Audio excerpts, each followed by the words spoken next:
Hello, everyone, and welcome to the podcast. I'm Dank Frank, and I make cringy gaming YouTube videos.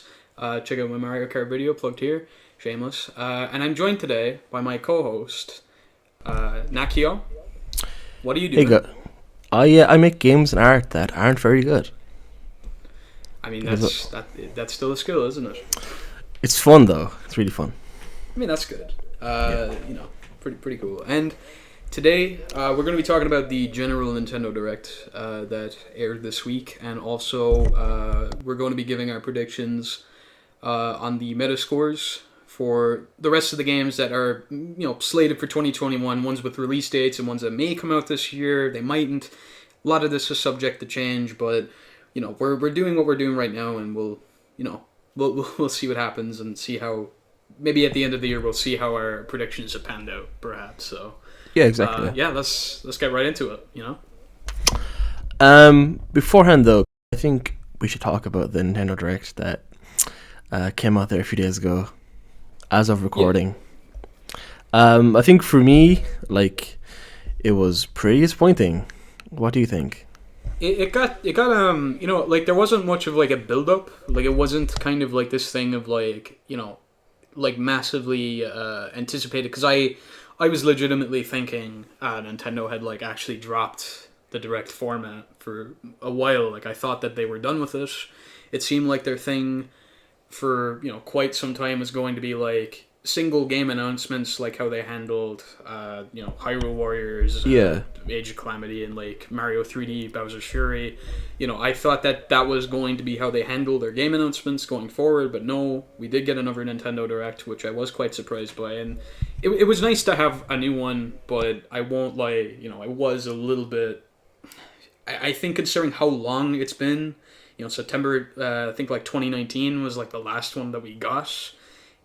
It was a little bit of a letdown, I think, considering what they could have, just what they could have shown off. But maybe they're saving some stuff for another Direct, hopefully in May, June, because the second half of the year is still looking really barren. So, there is a chance that there might be some stuff waiting in the wings. But we'll talk about the one we do have right now. So, I think they dropped the fucking ball. I think they dropped the ball. Yeah. I think it was over a year. Was it November 2019 was the last time we had a proper Direct? It was September. September, okay. So well over a year. And they come back and they're like, we have news about Breath of the Wild. There's no news. Yeah, that was it was just wow. They could have put that in a tweet, yeah, that's true. I think seeing that from the mouth of the director kind of hurt more, as oh god, there's no news still. It's what's the point? I mean, we'll talk about that in a little bit. I kind of want to maybe go through the Direct, at least some of the bigger announcements. Sure. Kind of start to finish. Sure. So the first thing that they opened with was the Xenoblade character for Smash, which.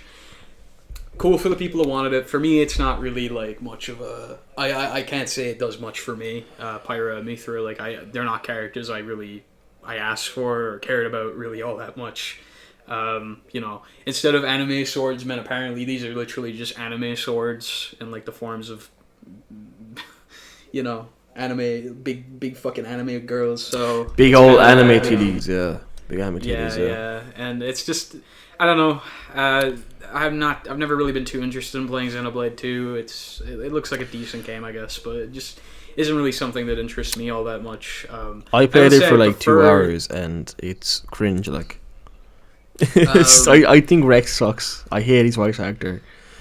I'm kind of glad he didn't get in. To be honest, I actually do. I prefer Pyra Mithra because I don't find her voice either. I think it's the same voice actress for both. I don't find them that grating. Their voice is easy enough to listen to, whereas Rex is it's just his delivery is just irritating to me. I don't know why. Yeah, I don't mind Shulk at all, but something about Rex there's a very, I don't know. He has just this very kind of irritating delivery, and that's coming to someone who's not a fan of the game. Maybe you get used to it. I don't know. You don't. I'm sure you didn't, but I did not. From what you did play, yeah. But like I hope the character's fun to play as. If nothing else, that's all I can really hope for at this point. I don't see myself like I have bought Fighters Pass 2, so I'm kind of like, look, I'll see how it turns out. How the characters are to play and all that. I'll probably watch the little whenever Sakurai does his little presenting the characters. I might check it out. I'm mostly interested to see what characters are me costumes again. But in terms of like who's left, for Fighter Pass 2, like that I'd still like. I kind of have two characters in mind because that I think will be pretty cool, and that's I'd like Dr. Eggman from Sonic, like Dr. Robotnik. I think that'd be a pretty great choice because he's like a really iconic villain, and he's like one of the I think he's one that deserves to be kind of represented in the game. Like we have a lot of the really iconic villains from gaming, so I would like to see him in there, and he could have a fun moveset. One question, and then Jim Carrey's version or the old game version? It would probably be the game version. I think Jim Carrey would fucking rock though in Smash. It'd be really great, like really good. I like, yeah. I mean, I'd expect it'd be the game version. Of course. They've had the. It's interesting with like the Sonic voice actors. Like they dropped Roger Craig Smith from the Sonic role recently. They dropped him, or he quit himself. I'm actually not 100% sure. He's done. I heard he's finished with the role. Like he's I know not that. doing Yeah, any yeah. more Sonic voiceover. I think the last game he was in was fucking Puyo Puyo Tetris 2, I think. What a way to go out.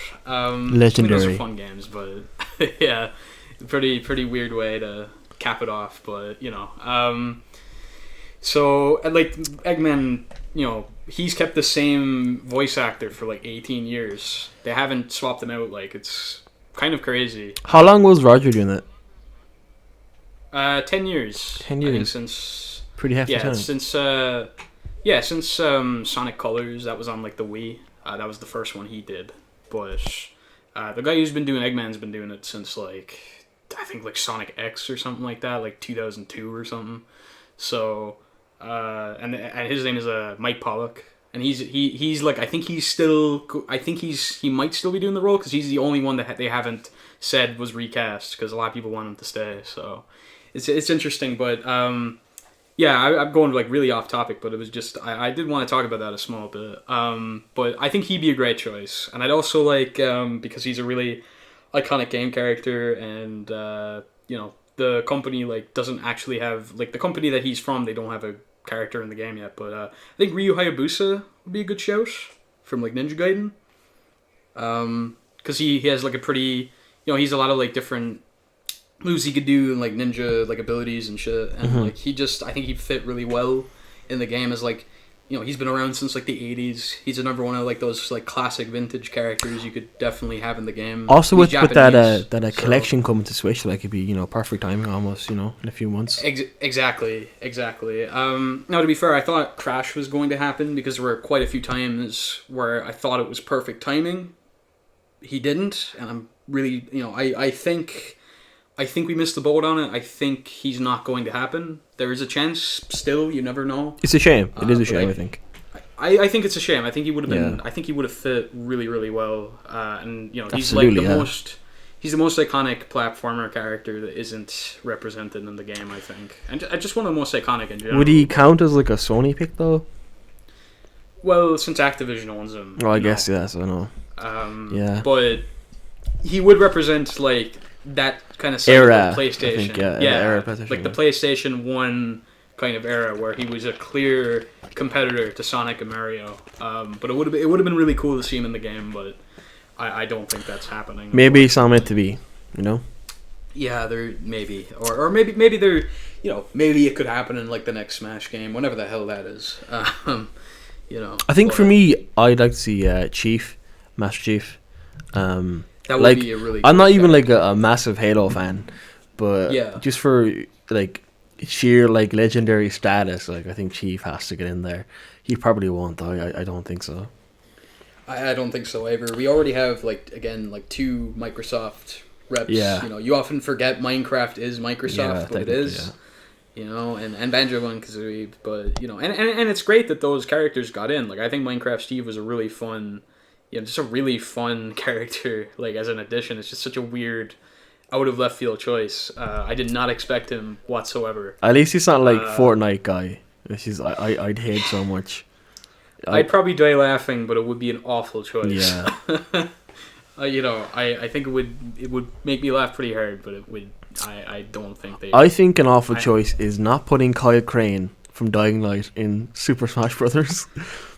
I think it is a missed opportunity. Kyle Crane. Kyle Crane. Oh, my name's Bracken. Just a fucking parkour instructor. Yeah.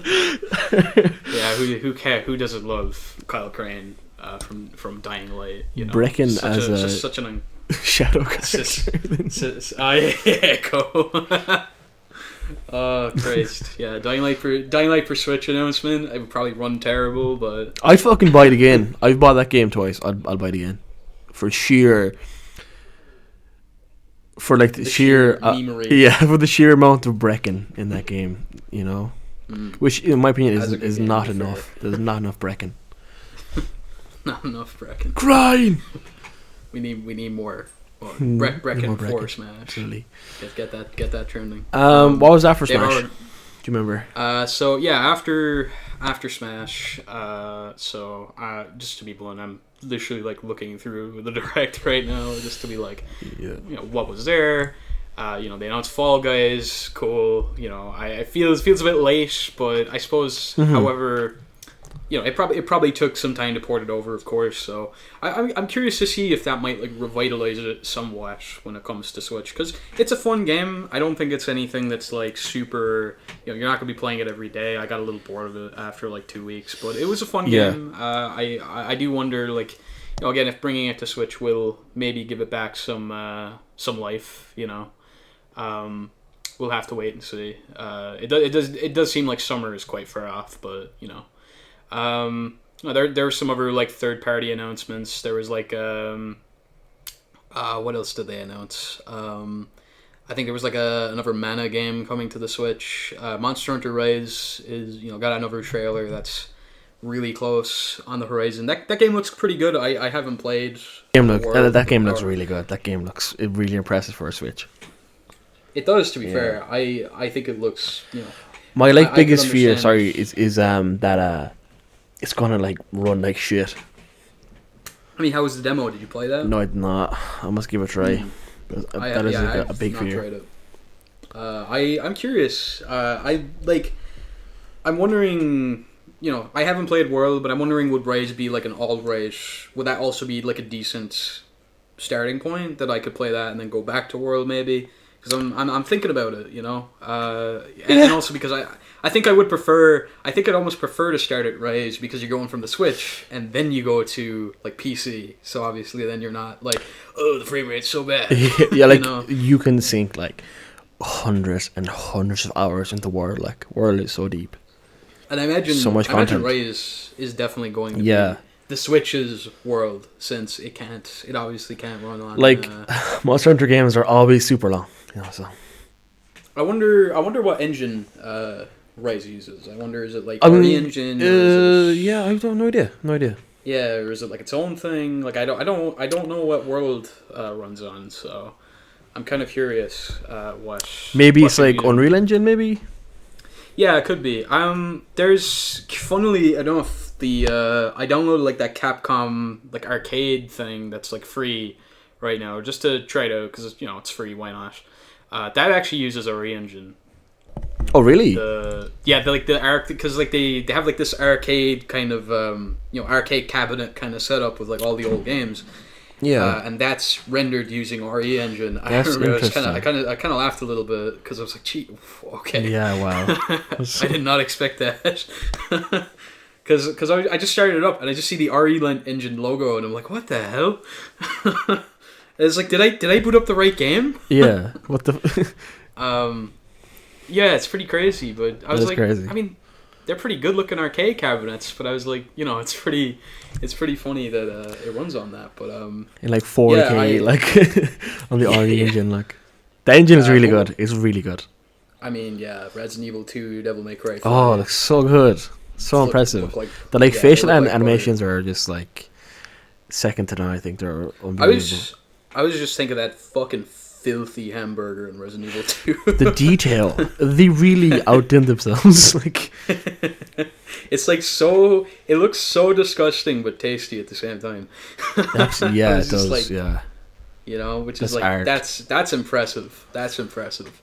I was like, damn, they really caught the fucking attention to detail on a like shitty, shitty like, fast food hamburger. Yeah, like a fucking Euro Savers menu from McDonald's, like hamburger, like.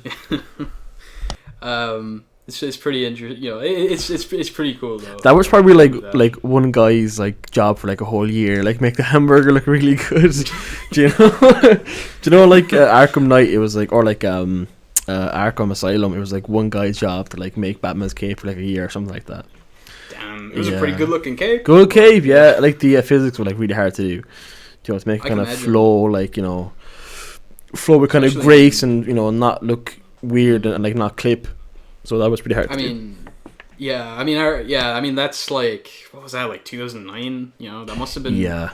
It's pretty impressive for back then. It still looks good. I mean, I played Arkham Asylum. It's been like a few years, but I still remember it looked pretty good considering how old it is. The cape only got better. Yeah, the cape only got better. Yeah. The games, not so much. Well, City was good, but like Night is, Night, yeah. I think Origins is underrated. Never played it. Rocksteady didn't make that one. So it's like the black sheep. I wonder, we'll talk about more Batman games later. Yes. But, the next thing in the Direct, again, we're getting kind of off topic, but Mario Golf looked pretty good. I actually really am quite fun, excited for that. I'm quite excited for that one. The speed golf looks so fun, yeah. Like Mario's first games are often like pretty good to like pretty great. Like I find personally, anyway. Yeah, golf looks like Super Rush looks to be kind of like on the I think it looks more fleshed out. Now I can't say for sure because obviously it's not out yet, but I think it's going to be a better game than Aces, like Tennis Aces was. I played a bit of Tennis Aces. It was fun. Way better than like they had like a Mario Tennis on Wii U that was like there's like an hour of content in there was terrible. There's a Scott the Waz video about that. It's like 20 minutes, but it's really good. I kind of like that game. I'm not gonna lie. Aces or the one on the Wii? Which game? The one on the Wii. Oh, on the Wii. Yeah. It was like a Wii U game. Yeah, it was a Wii U game. Yeah. Or was it on the Wii? Mario Tennis. There's one on the Wii as well. That was like Power Tennis. I think if that's the one you're thinking. I think something of it. I'm not sure. I remember playing Mario game on the Wii. I loved it. Yeah, the one I really want back is Super Mario Strikers. I love those games so much. They just went so hardcore. I'm not even kidding. Like they're like characters get like electrocuted and shit. Everybody looks super fucking pissed off. Mario looks like he's gonna like beat the ever living shit out of Bowser. Like it was just really weirdly fucking metal. Like. But such a good game. I'd love another one of those. And it's Next Level Games that did that, the Luigi's Mansion developers. So there's a chance, Cool. I think it'd be really fun to get another one of those. Only soccer games I've ever enjoyed. But will they compete with FIFA and PES? I mean, I like them a lot better, but that's only because I'm not into those games. But golf looks really fun, and it's cool that they have like a story mode with like RPG mechanics. Like that could be. Did not expect that. Yeah, that was a big shock to me. Yeah. Yeah, me seem to be making a bit of a comeback. Utopia got announced as well. Announced for Switch. Yeah, that's that was actually a 3DS game a few years back. And I don't think too many people played it because it was like 2017, 2018, quite a late release for the system, so like I doubt that many people bought it. So I can understand why Nintendo were like, yeah, let's port this over. €50 price tag, that's a bit steep. Yeah, we'll get on to Nintendo and their prices shortly. They sure like their high price tags. Yep. But still, like, it's a cool announcement, but I just think that I think it's just the pricing. But it's nice to see. But Yeah, what else? No More Heroes 3 got a release date. I played the first one and on Switch, and I enjoyed it quite a bit. It's a really solid port of the game. Like, it's perfectly, it holds up quite well visually and everything. Like, I think it's still a pretty fun game. I've yet to play 2, but that's lined up for me. But 3 looks pretty bonkers. With like, it's like aliens or something like taking over the world, and Travis has to stop them, but you also still have to like do, mundane like day jobs like fucking mowing the lawn, or I don't know, picking up dirt or picking up trash or in like neighborhoods and shit. But you also For have real? like, the crazy combat. Yeah, I have that's something like from, no idea what those games are about. Like, they're really quirky and bizarre. But is it like kind of that like like Persona, where it's like like daytime is like you're at school and nighttime you're like whatever, do whatever. Is it like in that game it's like daytime you're doing like your job, and then nighttime you're like fighting aliens or whatever? The way, I'm not sure how No More Heroes 3 works because we don't know a whole lot about it yet. But it comes out the end of August. But the original No More Heroes basically is like an open world game. The open world is pretty barren. It's not like GTA. There's not much. There isn't like a ton to do, but you can do like assassination missions to earn money. But you can also but before you do those, you always have to do like some really mundane day job, like picking up coconuts or like mowing the lawn or like picking up garbage. Just really like mundane shit. But it's like, it's kind of funny, to be fair, and it's still like it's weirdly like it's got that loop where it's like you do that all throughout the game as you kind of climb up the ranks, and it's got like it does have a nice loop to it, I think, because you're never doing the same thing for I think too long, so it is a nice loop. You're not picking up trash for that long. No, you'll do it for like 2 or 3 minutes. And go. Then you travel across to where you go do assassination missions, and then do like a couple of those, and then you take on the next ranked boss, which is going to be some new quirky character. It is a fun loop. I really enjoyed the game. It was about 15 hours, so it's not a super long game. It doesn't overstay its welcome. And then No More Heroes 2, I hear, is a much linear game. It actually completely cuts out the open world aspect. It's just pretty much levels and bosses the whole game. So it's shorter, not quite as like open.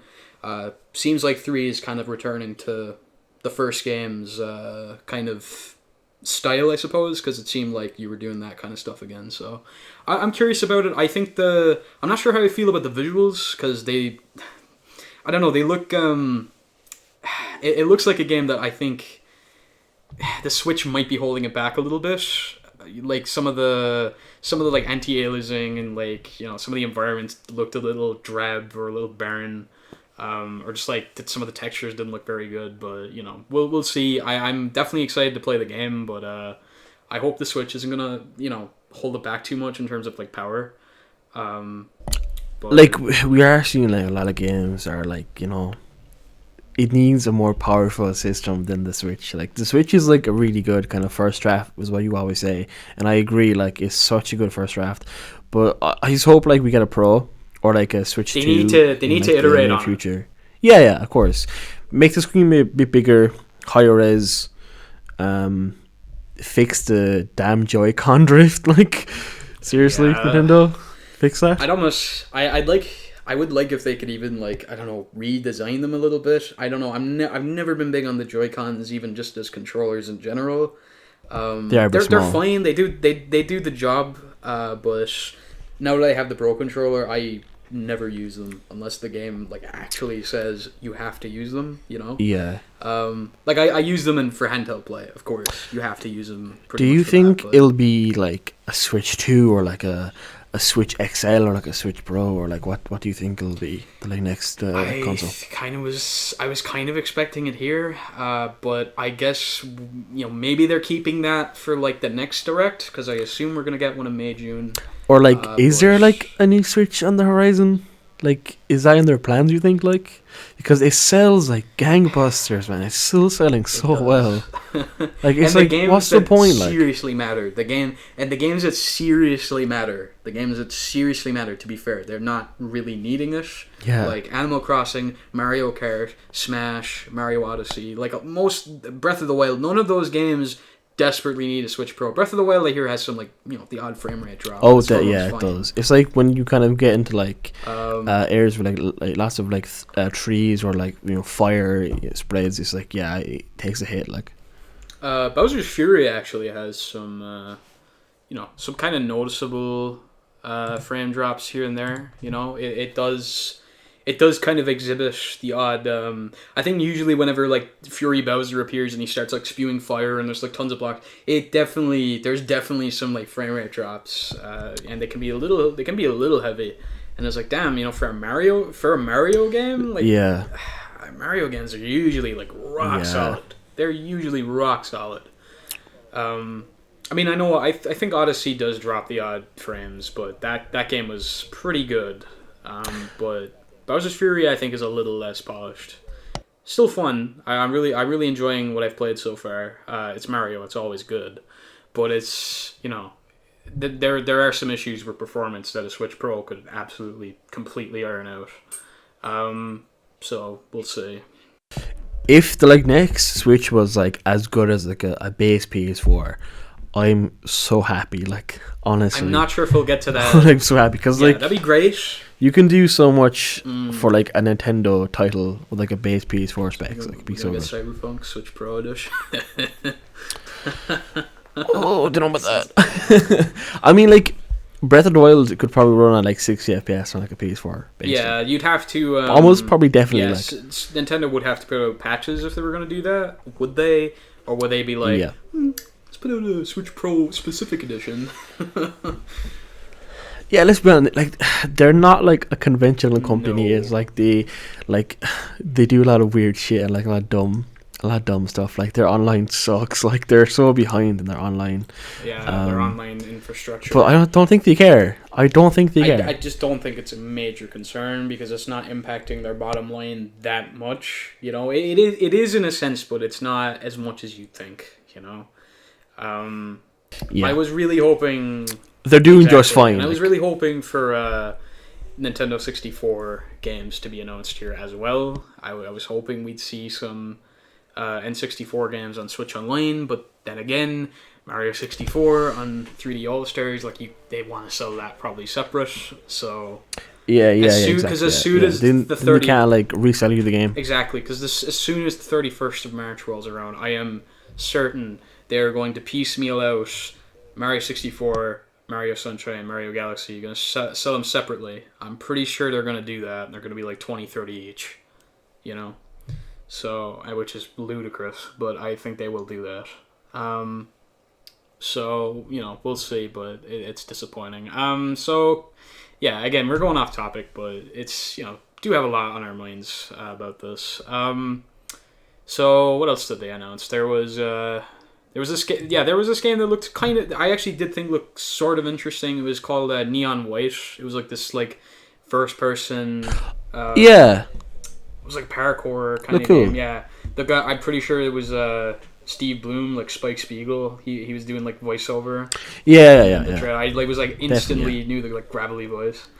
Yeah. But is that Dempsey from Zombies? Yeah, true. It is. But it looked that actually looked kind of fun. But if that's on any other platform, I'm gonna play it there because I don't know. I first person FPS kind of games.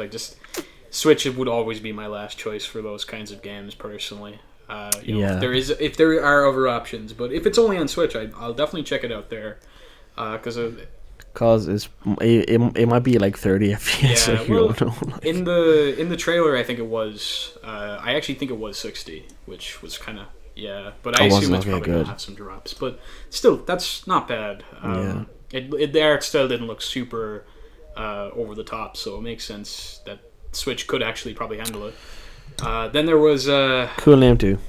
Yeah, then there was kind of a questionable one. The DC was a superhero girls. apparently Nintendo is publishing that one. What the fuck was that? What the fuck was that? Like, what the fuck was that, Nintendo? What the fuck? I assume it's them going for like some sort of like young girl kind of demographic, and it's Yeah. and it's like apparently they want, because apparently a lot of that demographic is has the Switch, and like they want to market towards it, because I'm pretty sure Nintendo is publishing that game, so it's like, okay, I think I get why they were pushing that. At the same time, it doesn't look very good. It's just the art style for me is like, wow, this looks so shit. Like again, like you said, it's not for me, which is fine. But like, I can still be like, yo, the art style sucks. Whatever the show, I've like seen the show, like the art style of it, and it clearly like does not translate to like 3D. There's some shows that just do not translate to 3D at all, and that was clearly one of them. I mean, I'm sure maybe the game will be okay, I don't know, but it didn't look great. But yeah, and that got like a minute and a half or something like that. Meanwhile, like they had a season pass announcement for Hyrule Warriors Age of Calamity, and they had like this little thing, like a little list of showing what was in there. They didn't give you the chance to actually see what was in there. Like, they brushed past it so quickly. It's like, why couldn't you leave that on screen for like 15 seconds for people to read it? Whereas, or talk about it a bit. Yeah, talk about the extra content instead of like, oh, we got to give like a minute to Plants vs Zombies on Nintendo Switch. Oh man, or a minute and a half to DC Girls, whatever. It's like, you could have given that a bit more time. Bit weird. Bit more care. Exactly. A bit more like when it's one of your own effort, when it's one of your own franchises, it's a bit weird. It's Zelda, like exactly. It's weird to me. Why didn't give more time? Like, I'm not sure why they didn't announce that during, maybe like after they announced the Skyward Sword port. We'll get to that. But I'm not sure why they didn't announce it afterwards. It just seems weird. Like, that was just kind of randomly inserted, like, kind of halfway through. Just very strange. Okay, but then we had the project... Well, actually, before that, they announced, like, Mario. There's, like, Mario content coming to Animal Crossing. Cool. I don't really play that game, so... cool for people that are into it. I turned on there yesterday for the first time in, like, 4 months.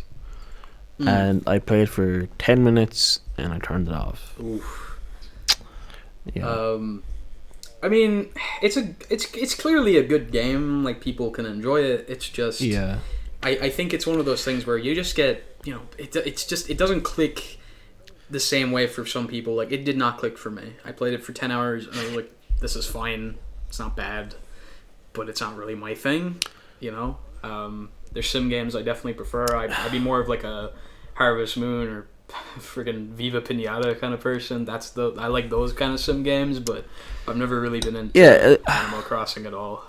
For me, it's like Stardew Valley is like an obvious comparison, and I feel Stardew was a lot more charming than New Horizons is. I just don't care about like. I think the thing for me is that I want to... Animals! Don't care about animals at all! I wanted to... I guess I was hoping, like, the dialogue would be more fun. Like, there'd be some, Like, because you're interacting with, like, your village... I know the whole thing with Animal Crossing is you're making your little house and, like, you're making a nice little area for you to live in. But I was like, I also kind of wanted to have nice interactions with, like, my neighbors and stuff. But I just don't... I don't care about any of them, and the dialogue is just boring, and I don't like that. And it's like, for me, that's like that was like a big issue for me to even get stuck into it. But I also just don't find it does a lot for me personally. It's not that interesting of a game either. Like Stardew has like interesting elements, like the like wizard in the forest and shit like that. Animal Crossing has like Tom Nook. Yeah, I mean it's got events and stuff, I suppose, but nothing is like interesting like that. I guess, yeah. It's like, for me, I don't want to comment on some of this stuff because it's like I just didn't experience it. Like, was there like some Easter bunny hunt thing, and there's like some other I don't know if they had like winter events and stuff like that. I just don't really follow the game, so it's like it's one that's hard for me to talk about, but I'm just not that into it. But Yeah, again, we're going off on a bit of a tangent there, but it's just another thing that cool that that's there, but did nothing for me.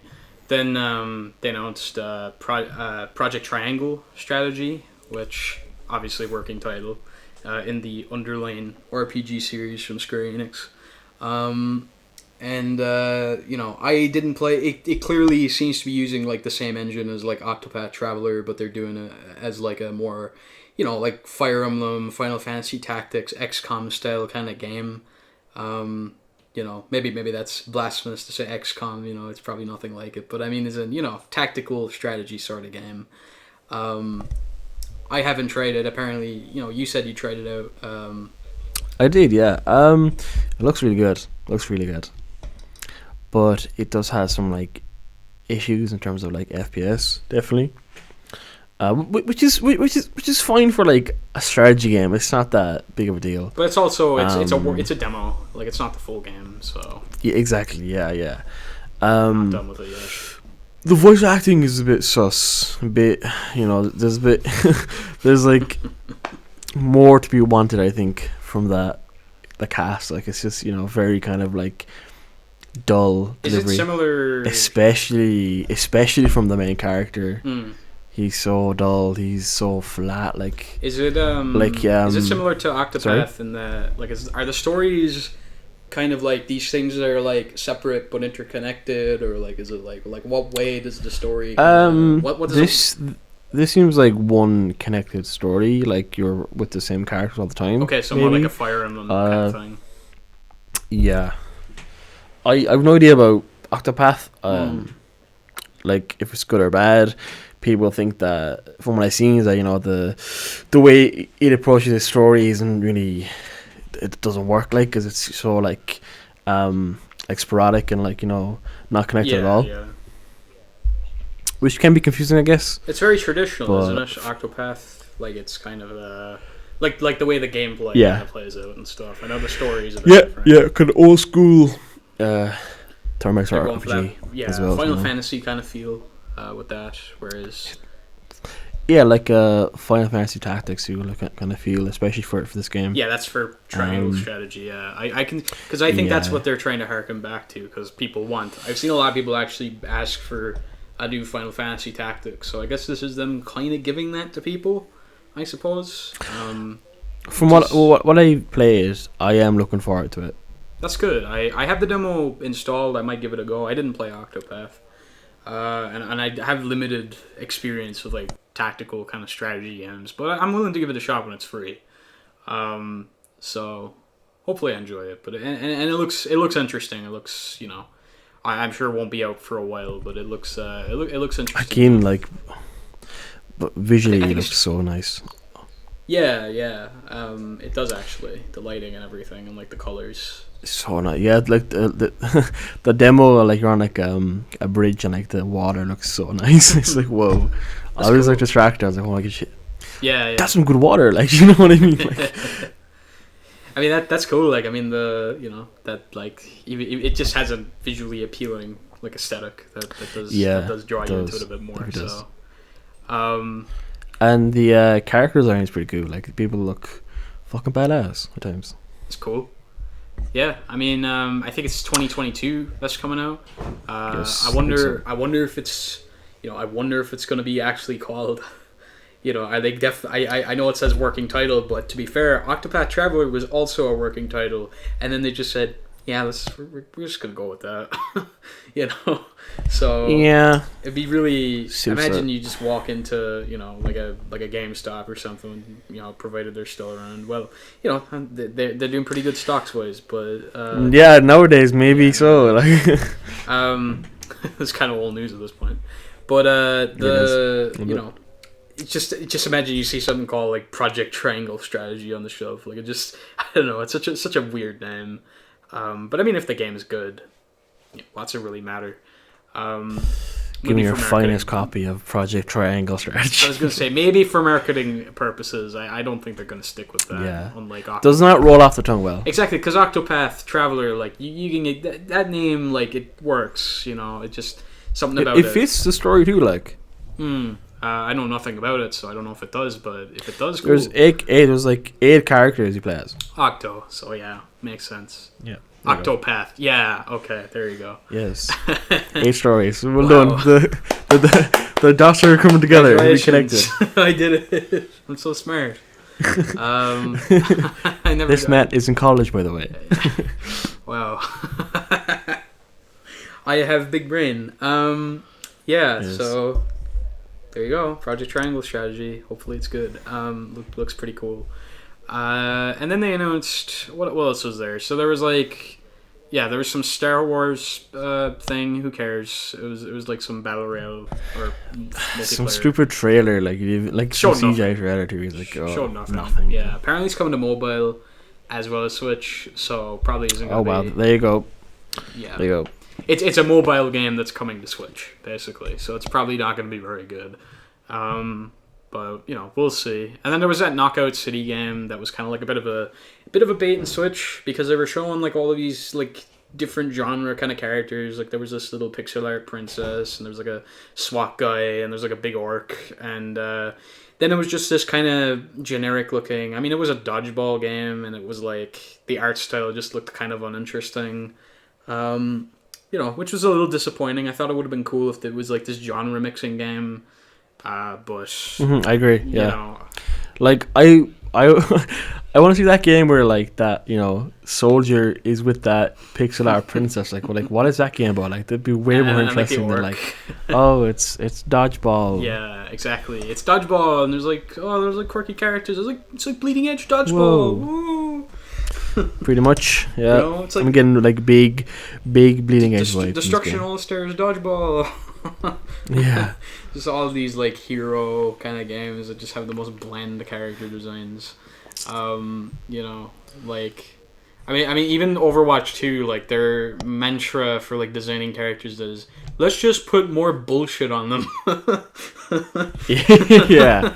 How much fucking armor can Reaper wear? Like, like it's so like it's just so like I get it's a sequel and you want to like change up the character designs, but it's like there's nothing different about them except their costumes just have more bullshit on.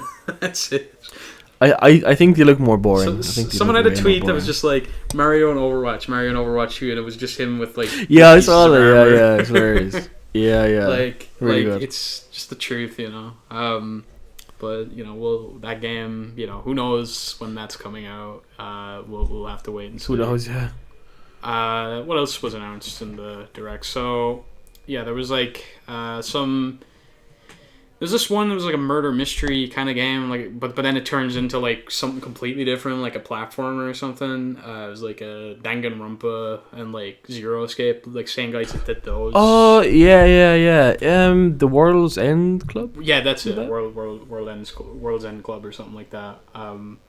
And I liked the art style. I thought the art style looked pretty neat, but the I'm not sure like I have no idea what the game is going to be about, but I don't know, looked kind of interesting. I don't really have a lot to say about it, but it seemed it was like another kind of like one of those like bait and switch kind of games because they made it seem like it was going to be similar to like a Danganronpa style thing, but then it's completely different. So I don't know.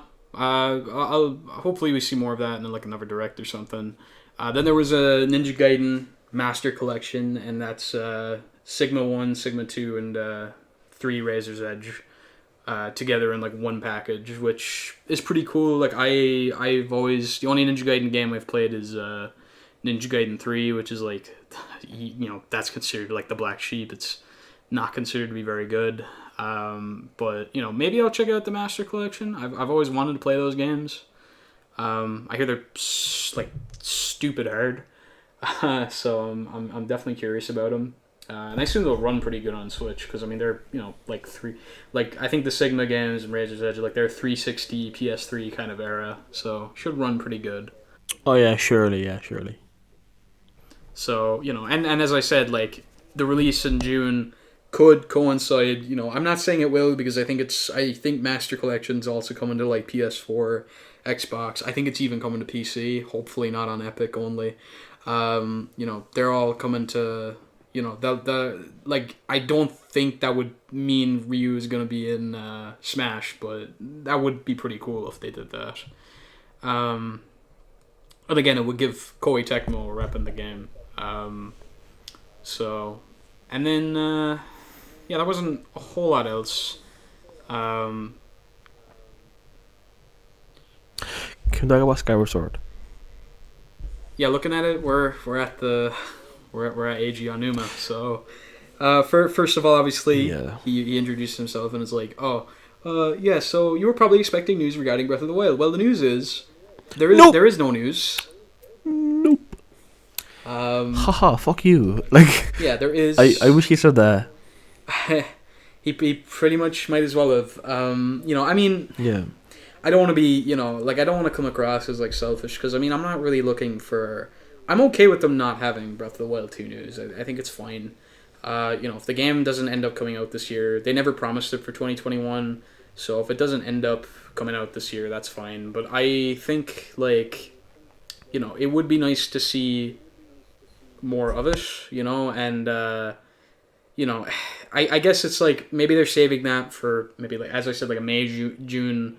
direct. I think we will get one, another one. If they are going to keep these up, I think we're going to get one then, because they do have to unveil their, again, end of year slate at some point. And then we might see Breath of the Wild 2 and whether or not it's actually going to come out this year or not. But, you know, then he was like, okay, but we do have this game to announce. And Skyward Sword HD got dropped, which... not surprising. I think people were expecting it. But the way that they... And what's not surprising is the price. Sorry to interrupt. The price is just like, fucking hell. My first instinct when I saw it was, please, for the love of God, tell me this is going to be a triple pack with, like, Twilight Princess HD and Wind Waker HD. You've already made them. Put them on Switch. Put them in, like, kind of a combo pack thing. I understand maybe they're, you know, maybe all 3 games in one cartridge. Maybe that's asking a bit much, because they are pretty big games. You know, I mean, you know, I don't feel it's ridiculous. A ridiculous request. They're all Wii, GameCube era games. I think they could get them to fish on one cartridge. You know, I forget how big Switch cartridges are at the maximum. But, you know, like Wind Waker and Twilight Princess, like, I was hoping they would at least get announced. I hear that there are rumors that they're still slated to come out on the Switch, but I really hope they're not going to be their own standalone separate releases for 60. I mean, if they follow suit, obviously, yeah, like, there's like 60 quid, like, for each game is a joke, Nintendo. Mario 3D All-Stars was already a terrible value. Joke. I thought it was terrible value, because they were such bare bones ports. They had no little bells and whistles, no fun little additions. You know, they didn't have any, like, behind the scenes. They didn't have any, like, fun little bonus features. Literally, all you had was an extra, you know, fucking MP3 files of, like, the soundtracks separate, and that was it. And it was just the most, like, I don't like using this word, but it was the most, like, lazy, like, hack job thing that they could have done for Mario's, like, 35th anniversary. Now, to be fair, I think Bowser's Fury made up for things a bit. I think that's actually a really good deal, and it's a really good port. You basically get 2 games in one, and Bowser's Fury is a bit more substantial than I was expecting. It's not the longest game out there, but it's, you know, it's a nice extra little game to get with the 3D World port. But Skyward Sword, they added, what, button controls? €60. What? Yep. That's it. That's all they added. It doesn't look any better. Yep. You know, it looks like it genuinely just looks like it's running on Dolphin. You know? Yeah, it's really insulting. Twilight Princess was considered a bit of a, you know, Twilight Princess HD was considered a bit of a rip-off back in the day when that released on Wii U, but considering it was on the Wii U in 2016, people didn't complain because there was nothing else. Was it full price? Yeah, I'm pretty sure. Holy shit. But people didn't complain because there was nothing else on the system anyways. It was 2016 Wii U, so what do you have? Like Star Fox Zero, okay. But It did have like I think it had like an extra dungeon and then there was like amiibo support and all that usual kind of stuff. There was like a little bit of extra content, but it wasn't a lot. But it was like at least it was enough where you were like, okay, look, I'll get over it. And it was like slightly touched up. The game looked like a little bit better, but not like it wasn't like like it didn't suddenly look like a like a late Wii U game or whatever. It still looked like it was on the Wii, but just in HD. But Skyward Sword is like. It's the same thing, but they added even less, which I'm like, man, how is that even possible? How did Nintendo even get worse with this? And it's just again, as soon as I saw it, and as soon as I saw it was by itself, I was like, how much is it? €60. What do you know? So very. Yeah, it's crazy. Like I just like they do it over and over and over again. And like each time, I'm actually surprised. I'm like, Jesus Christ, are you guys like for real? like, I wonder, is it Nintendo Japan that makes the price, or is it America that makes the price? Whoever is doing it, like, guys, fucking come on, like, is that $60? But like €70 for it's €60 in Ireland. Okay, yeah. Good, but not good. Like, still $60 or euro for a fucking like. Half-assed port. I assume it'd be $60 and then €60. That's how it's always worked.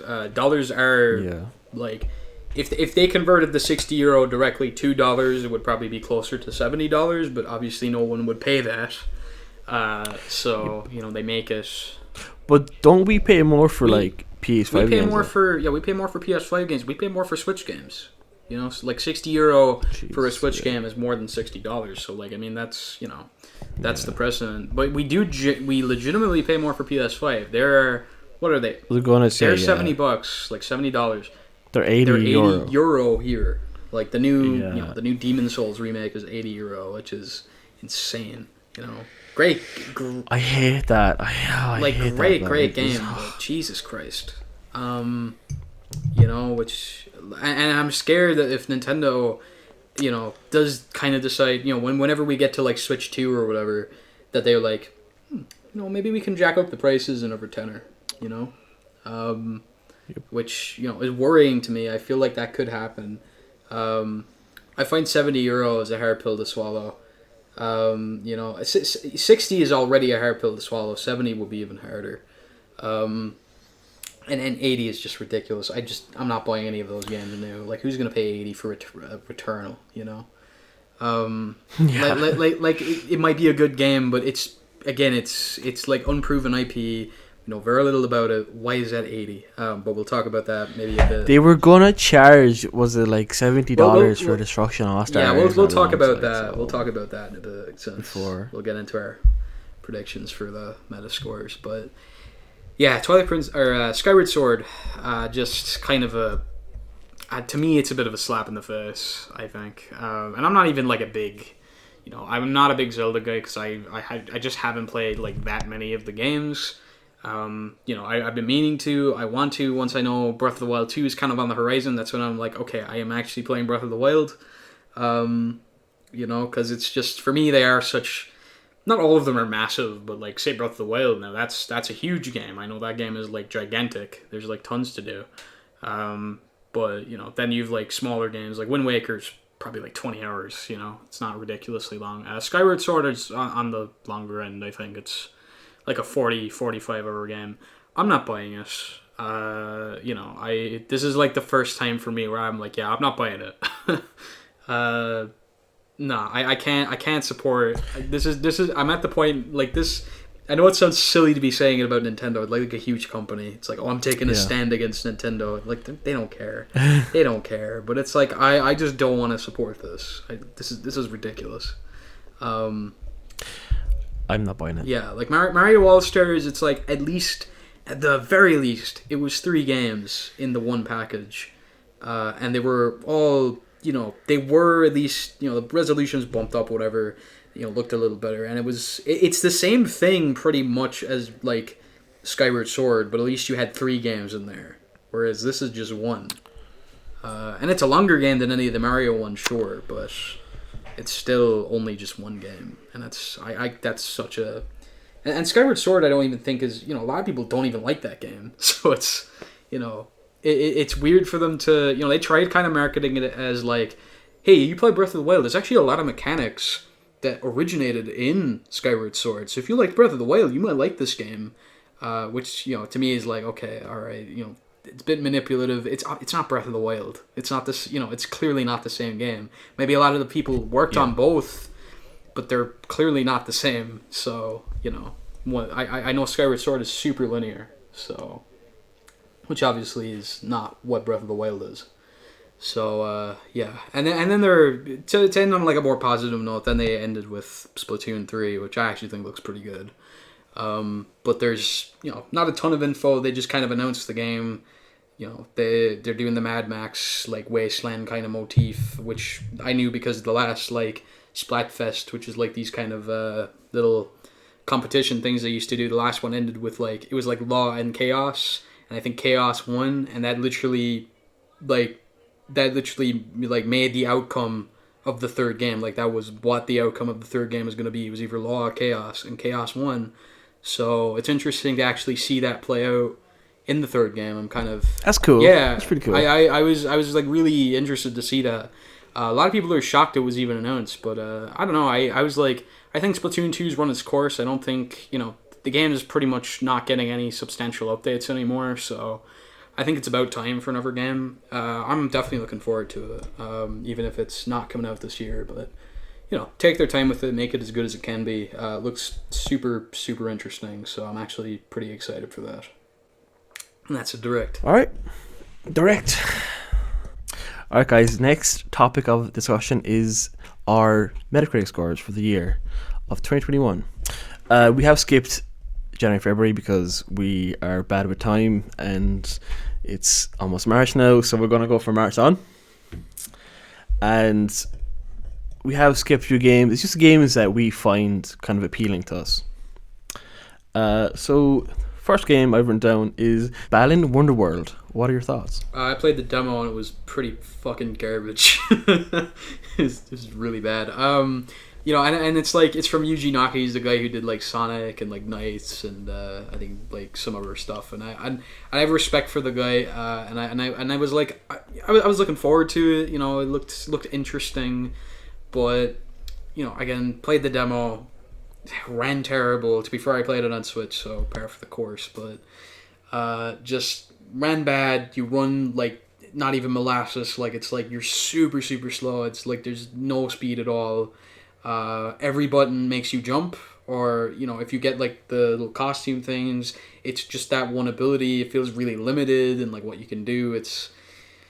I just didn't like it, and level design was bad, and I didn't enjoy much of anything about it. So even the character designs, like the Balan guy looks kind of cool, but I don't like most of like the human characters, and it's just a weird like game. I didn't really enjoy what I played of it. I honestly think that's probably gonna get something like, maybe it's a bit mean, but yeah, probably something like 46. I think that's yeah, it was not good. Not good at all. 46. Yeah, like I haven't played the game, but I've heard a few podcasts and a few like tweets on Twitter about the game, and yeah, it's like negative as fuck. So I'm gonna go like 42. Yeah, that's totally fair. And there's like these weird. Just one more thing. There's like. You don't play as Balan at all in the game. It's not like a Knights thing where you can like play as the character. The only time you ever kind of like, I guess, control him is like there's these weird ass like quick time event fucking things where you gotta line up his silhouette to do like an attack. Awful. They're so bad. I don't know what they're doing with those. Sucks. So yeah, 46, and that's probably being generous. It's very bad. Next up is Monster Hunter Rise. Yeah. For me, from playing World, I think World is going to come up a lot for this game. I think World is really good. Now that said, I have like 20 hours, which is like nothing for a Monster Hunter game. But World is so deep. It's just it's fun. It's really fun. It definitely like expanded. Monster Hunter was already pretty popular, definitely, especially in Japan. But I think World really brought like a lot of new blood and like fans to the series, especially in the West. Definitely, yeah, definitely. So it's interesting to see how Rise will perform. I think it's going to sell pretty well. Definitely. It looks fun. It looks fun, which is like always a good good start. I'm gonna go 85. I think that's good. Yeah, I might even go a little higher. I think maybe like 87. Could be very possible. Maybe Fair enough. maybe not quite Monster Hunter World level, but not far behind at all. It looks very fun. It's like fun. I like the little grapple thing. That looks super fun to play around with. Looks super fun. Yeah, super like fun. like the game seems like it'll have like a lot of kind of verticality and like movement and like just the combat looks really fun and enjoyable. It might be the first Monster Hunter I might get my teeth into because I didn't play World. I'd always meant to, but I never got around to it. But maybe I'll give Rise a go, and it might be it's been a while since I've dug into a big Switch game. Mario 3D World is pretty fun, but Monster Hunter is definitely something you can sink a ton of time into. So I think an 87 Definitely would be. Next up is Kenna Bridge of Spirits. It's slated for March, but it might not come on March. I don't think. Yeah, it's too close, I'd say. I imagine that's probably it'll probably make it this year, since I think it was supposed to be launch period, like launch window for PS5. But I think it looks really good. Honestly, It does really good. It looks very charming, very likable. Looks like I can't really say much in terms of like how the combat's going to be and like the platforming and stuff, but in terms of just like the visuals and the story, looks like it'll be just a really charming, enjoyable game. And I'm gonna say like an 85 on Kena.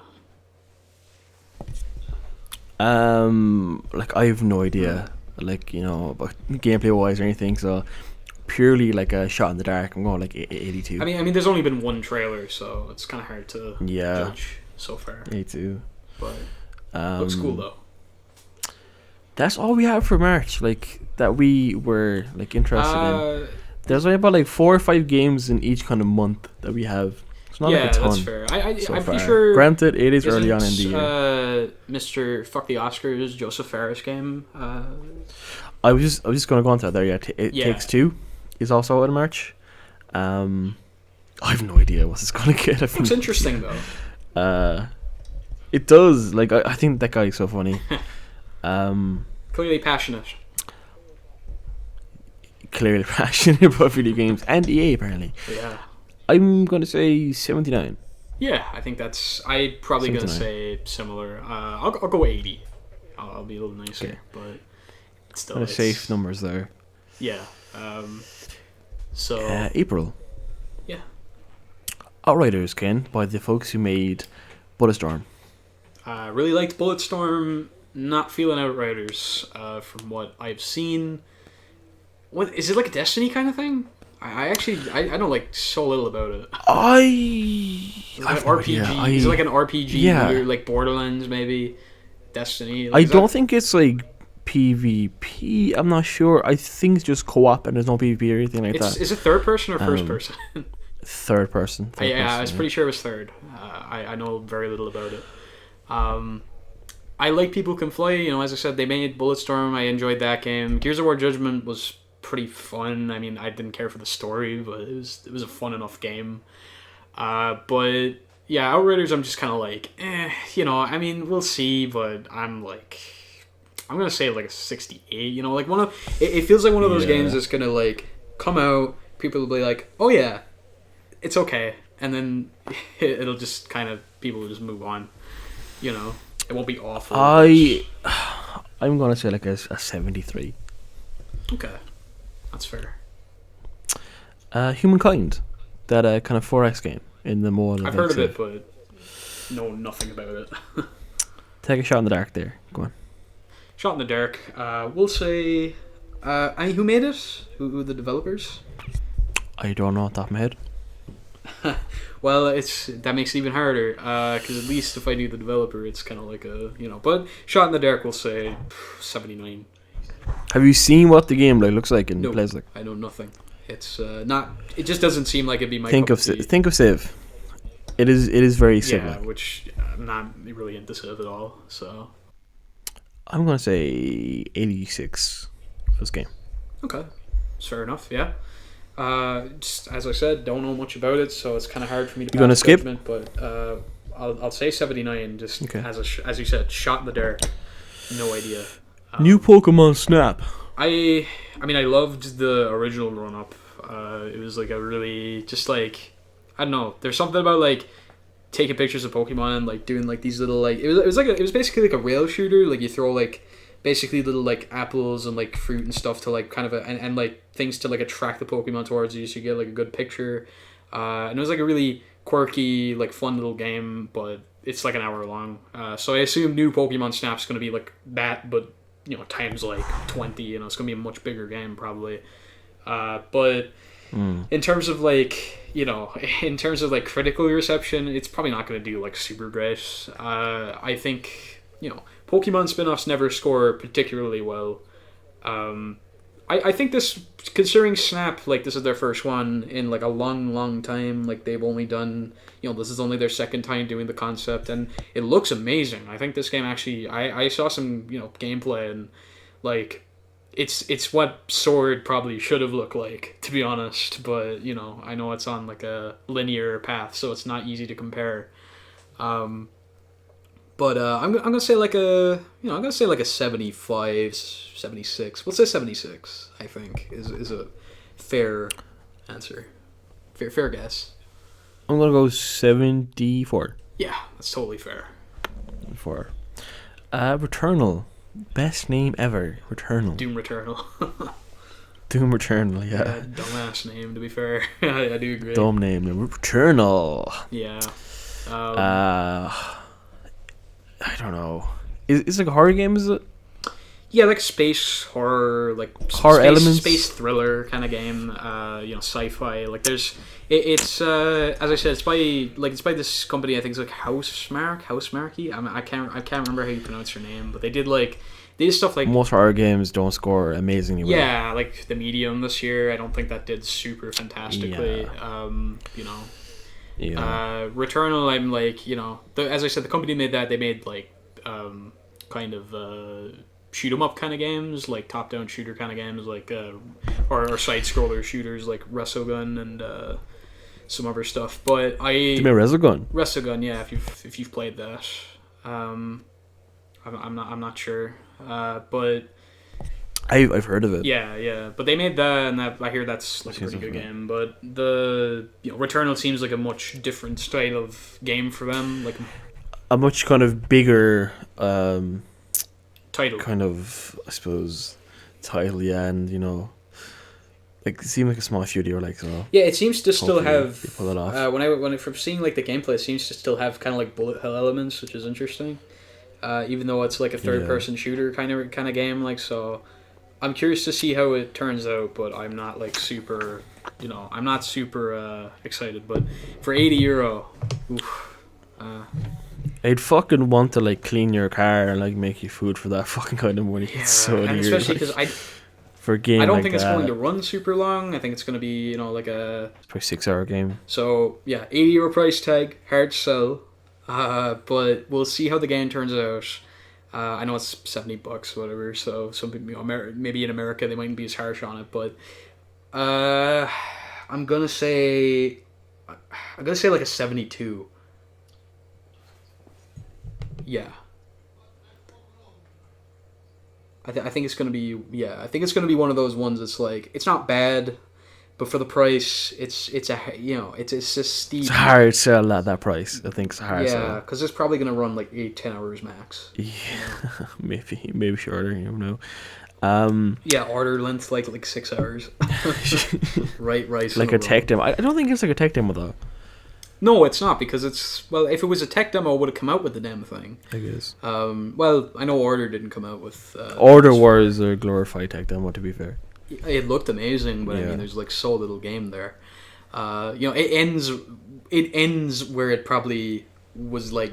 It feels like it ends when the prologue ends. If you get me, like it feels like it's just getting started. So, Um, which is mental. So we'll see how Returnal does, but yeah, 72. Near Replicant. Version 2.122a, whatever these names, like. I don't think anybody. Well, maybe I expect you to remember all the numbers. I don't know them, but I expect you to remember. Yeah, I am the guy who knows. Near Replicant, I do have the original one lined up to play pretty soon because I kind of want to get the experience of playing both. Especially seeing as Nier has like two different versions, and like the one we got here in the West originally is like, again it was like the big buff daddy Nier, like as people like to call him, and then the one in Replicant is like pretty boy twink little character, like anime boy, isn't it? Yeah, Raiden from Metal Gear Solid 2. But I'm curious to see how it does, because like the gameplay was always the most polarizing aspect of the original Nier. I hear it's like not fantastic in that game. A lot of people say it's kind of clunky. It's not the best. It's the story and the characters and like music, atmosphere, all that really pulls it through. Apparently, it's the same for like Drakengard. So I'm kind of curious to see how if like this version of Replicant, does it change the gameplay? Is it gonna be more refined, or is it literally just the same thing, but with like a graphical overhaul? I'm curious to see how that turns out, but I'm pretty excited for it. But with that said, I'm not sure. I think people will probably have warmed to it. If you like, the original only got like a 68 or something, but I think Replicant's going to score a bit better. So I'm gonna say like an 82. I think it's gonna score a bit better. I played 20 hours. Well, I think about 20 hours of Automata, I think, and combat super fun. Yeah. Really interesting world, interesting characters. To be, what else you have to say? If they keep, I know it's not the same developer. It's not Platinum. It's not Platinum, no. Which for me is a bit of a kind of worry. Can they keep the same kind of quality? I guess we'll see. I mean, again, it's based on an old game, so it's like... Yeah, it's like, how much are they going to change, or how much are they going to leave the same in terms of like mechanics and like kind of feel? Exactly.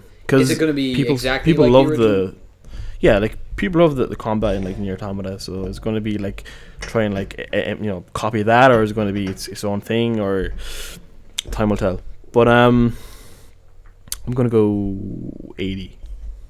Yeah, that's 80. Totally fair. It's a safe bet, I think. Because I think it's going to score a bit better than the original, but not super super high. On to May. May is interesting, very interesting. First game, Resident Evil Village. Ken. Big lady game. Big lady game. Holy Jesus. Big mommy milker, big lady game. Please stomp on my throat, lady. Please. Lady. What's her name? Like Lady. I can't pronounce it. Lady Dimitrescu or something like that. Big mommy milker lady. Big mommy milker lady. There you go. And it's also got big buff daddy Chris Redfield back. Big fucking punching boulders Chris Redfield. Exactly. Is back in action. I'm not gonna lie. Exactly, when I saw it, I was like, yes, I got my big buff Chris back. Because like the one from Resident Evil 7, he's like this fucking thin looking, fucking, he ain't packing anything. He's just, you're not fucking Chris Redfield. Get the fuck out of here. He like laid off the roids for a few years there between 7. Yeah, exactly. He was an imposter when Chris Redfield is sus. Yeah. Cut that, please. I played quite a bit of 2 remake. I've played none of 7 and none of 3 remake, which I should get onto. This one's probably going to be. Yeah, this one's going to be, I'd say, very 7. Yeah. I've played a bit of 7. I played a couple hours of it in VR. Scary? And yeah, it's pretty spooky. I didn't find it as scary, but to be fair, I only played, I didn't get super close to like the end or anything. There were some parts I was like, I was kind of getting the heebie-jeebies, but I wouldn't say it was like the scariest thing out there. But it seemed like a good game. Like I definitely want to get back and finish 7 at some point. It's not a long game. I think it only runs like a couple hours, like 5-6 or something. I think the just visuals look so good. Like the like design of all the characters and the caster looks fantastic. I think they've really improved. The game look a lot better now than it did. I think when they first showed it back in like the PlayStation event. That was the first time we saw Village. It looked good, but there was like some very clear like frame rate issues, and it looked kind of like a little. Some things look maybe like unfinished or whatever, but it now it looks like really, really good. I haven't actually tried the I have it installed, but I haven't tried like the Ace. It's not Maiden? like a demo. Is it called Maiden? Yeah, Maiden. Yeah, I haven't tried that yet. I have it installed on the 5, but I haven't given it a go yet. Is it like that demo for 7 where it wasn't like part of the main story? It was like a bit before. I'm pretty sure it's exactly like that. Yeah. If you're talking about like what was it, like the beginning hour? Whatever the hell it was called. It was like the 2 guys going into the mansion. Yeah. Or the house. Yeah, I remember that. I think it's gonna be. I think it's something like that. I definitely have to try it. For me, 88. Yeah, it looks really good. I am 88. thinking.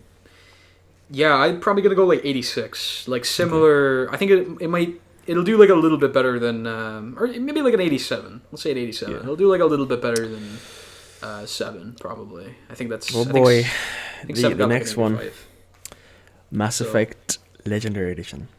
Oh yeah. Oh god, yeah, me. Where to begin? Mass Effect. Mass Effect have a love-hate relationship. Like for me, like obviously one is the most dated and like one that needs the most work, and they have been working on that game. The Mako sections are fucking iconic. Yeah, maybe not for the right reasons, but they're iconic, I suppose. Infamous, you would say. Yeah. I've only really played 1, so. And they're like taking away ass scenes, which is just disappointing to me. You know what I mean? I'm a big advocate for ass scenes in Mass Effect. I mean, there's no reason to. There's no reason to. Yeah. There is no reason to. I don't see why they need to do that. Are they actually taking out scenes? I thought it was just like. Like the way the camera is like positioned, like I meant to say. Okay, right. They're making it less like sensual and like sexy or whatever. You can't spell Mass Effect without ass in it, like so. You literally can't. No, you literally can't. I just make 2 look better, and it's a perfect game. Obviously, fix one's Mako issues and like kind of clunkiness. Exactly. I hope they fix that. I think 1 has maybe like the strongest story, and 2 is like the best of kind of both worlds in terms of like gameplay and story, and then 3 has the best combat but the weakest story. It seems like 2 has like it's like 1 is the best story, 2 is kind of the best like maybe like characterization, like a lot of, like the characters get a lot of really good moments and stuff, and then like 3 is like the best gameplay and combat, and there's like some good character stuff, but then there's a lot of like icky not so good stuff in there. I feel for this, it just depends on the quality of the port. I mean, it means a lot for me. It's going to be a big deal because I plan to make this the way I experience Mass Effect. Mm-hmm. I think I'm going to go into it with the enhanced edition. It feels the right, since the whole trilogy is in there. If it's as long as the ports are good, as long as it's mostly faithful to the originals, then I'm definitely down for them. Does it have all the DLC built in? I hope so. I hope so too, because there's quite a lot of DLC I know for Mass Effect, like all 3 games. So I think they're cutting out like something from the first game, but it's like completely like inessential, like some like DLC that's not important. I'm probably gonna say like if everything goes okay, if like everything goes well with the ports and like it's faithful and it works well, it's probably going to get like an 88, 89, because like Mass Effect is such like a strong series. They're probably not going to do like in the 90s because they are just re-releases. But yeah, I'm gonna say like I'll say like an 88. But we'll see how it turns out. I was gonna say 90. Hmm. Granted, if the ports are good, and Are just really solid. Like it's just like BioWare have had such an up and down, well, mainly down past couple of years, like so. Like So what's happening with like Anthem 2.0, like Dragon Age 4, like it's just like God, they need a win. Andromeda, they need a win, and I hope this is like their win. I really do. Even though it's just a re-release, but still, just get some kind of good energy around the the company. Like seriously, because it's like imagine that comes out, it's really good. Then Dragon Age 4 is a gigantic piece of shit. So it's like who knows? I think if that's bad, that might sink the company. Or like if the new Mass Effect is bad. But we'll see. Just fucking make sure it's a good, solid port. Like you're not making a game from the fucking ground up. Exactly. Like don't fuck it up.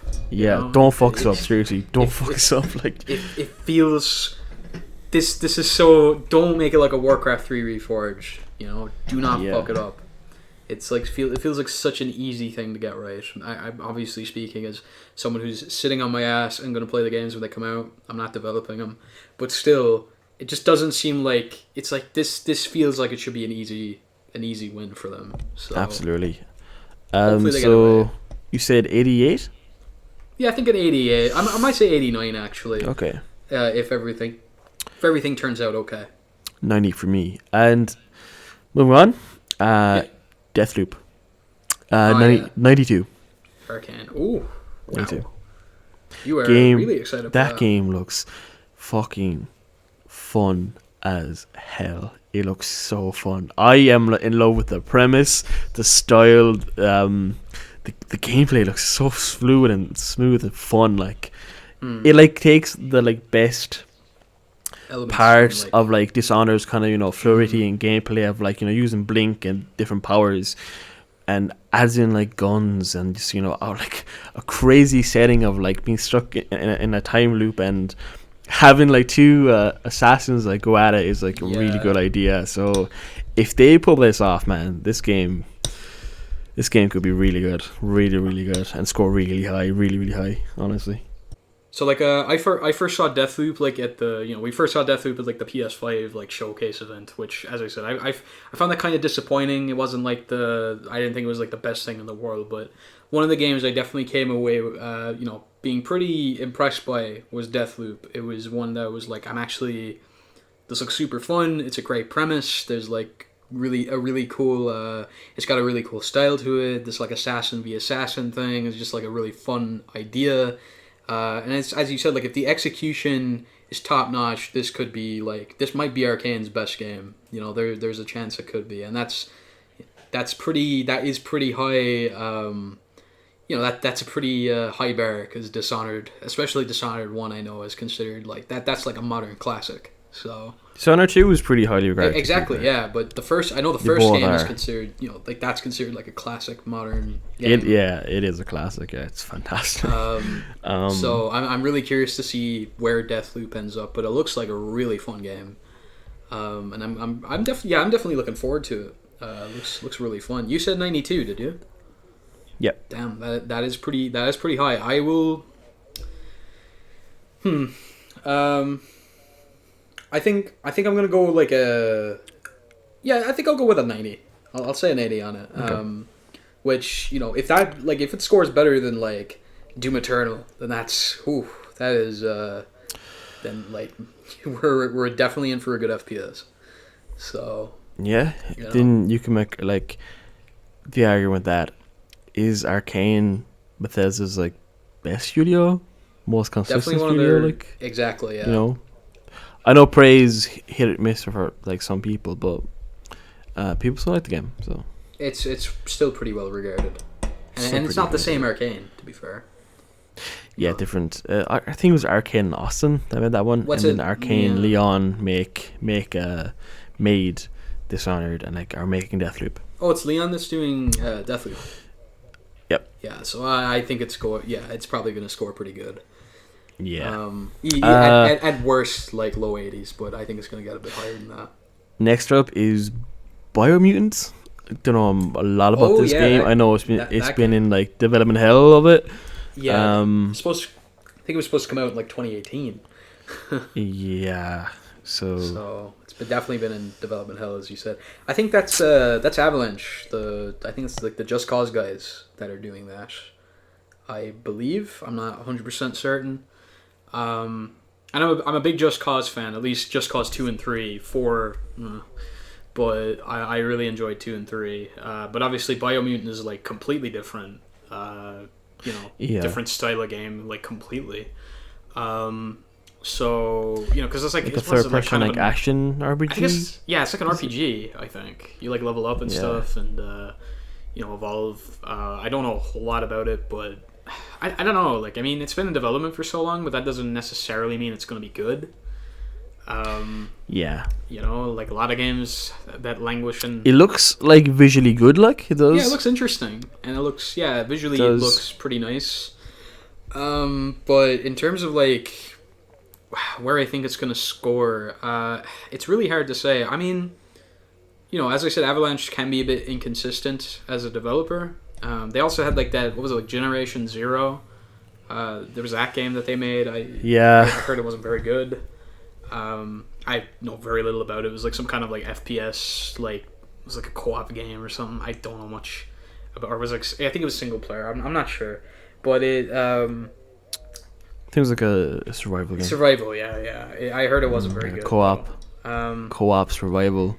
Yeah, Biomutant. I'm gonna say, I'm gonna say like a 73. It feels like that kind of game. Like that's not bad, but like not the best thing ever. Like one of those kinds of things. And Avalanche's games. I was gonna say like a tend to 68. Yeah, Avalanche's games never tend to score super high. Even Just Cause 2 and 3 games I really enjoy. They're in like the 70, 80 kind of range, like low 80. So we'll see. Next, June. Yeah. Ratchet and Clank. Rift Apart. That's probably my most anticipated game this year. And I hope it's it's just been so long since Ratchet and Clank has had like an absolute banger game. Like I'd say the last one they had that for me was like 9 out of 10 was like PS3 era, like Crack in Time. So I'm really excited for this one because of the whole like.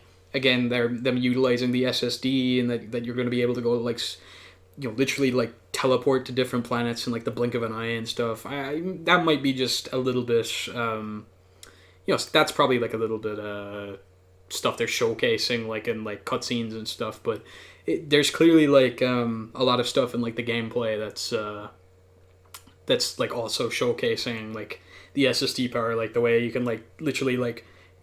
What was it? It was like you were like swinging to like different segments of the level like super quickly.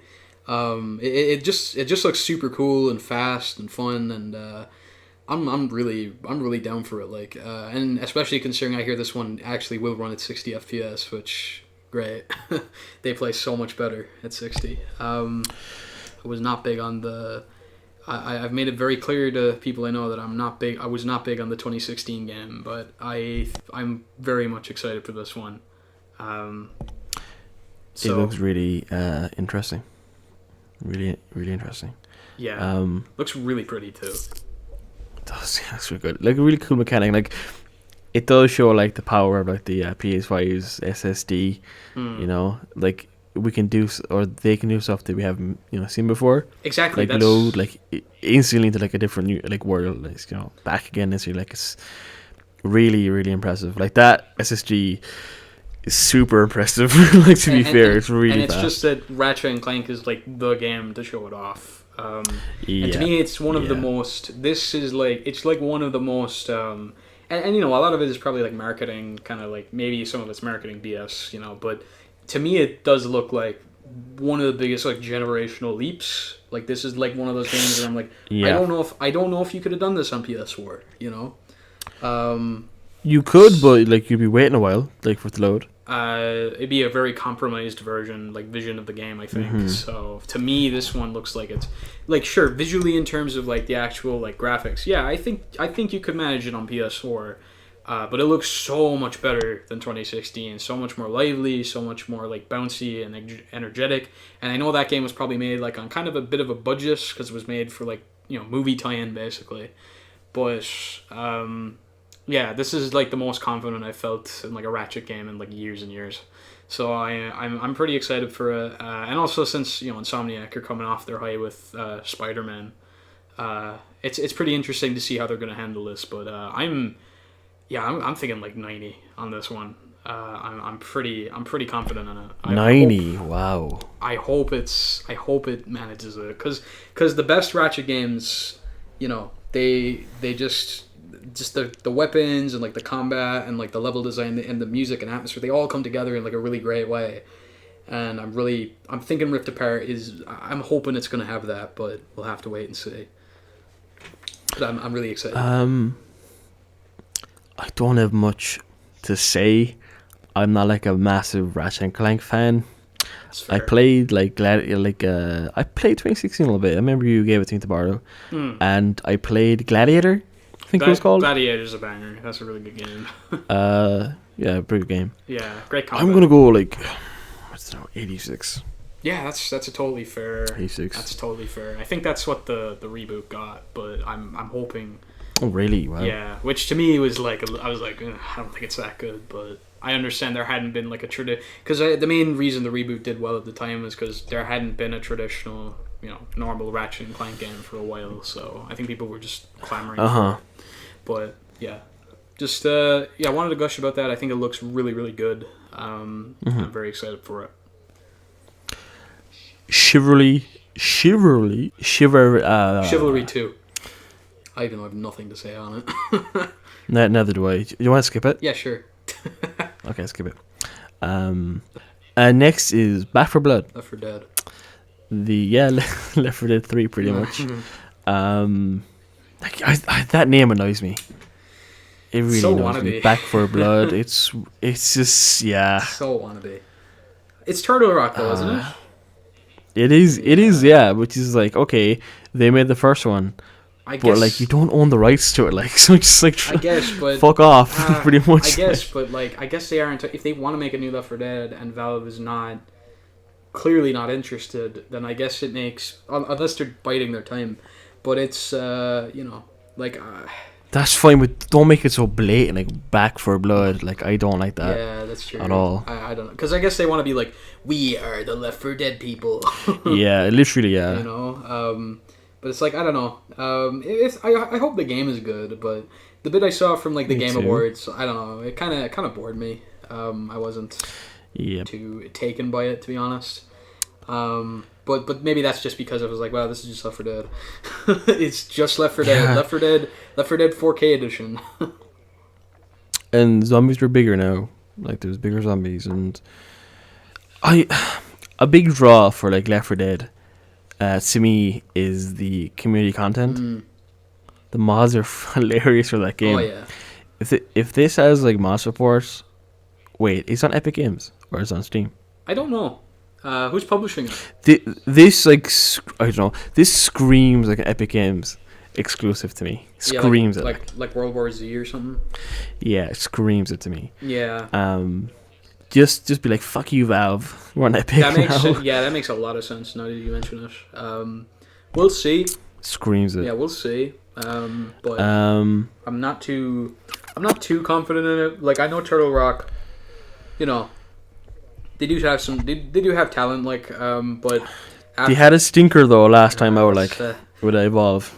I did not like Evolve, from what I played, but It was fun for like the first 2 matches, and it was like, oh god, this is the game. It was like 4 hours of content. It was one of the first PS4 games I bought, and it was the first one I sold.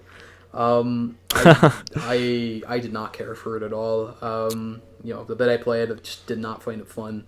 But we'll see. Like, I don't know. It doesn't look terrible, Yeah. I don't think it's gonna be a bad game, but I think like 69. Something like that. 64. Okay, yeah.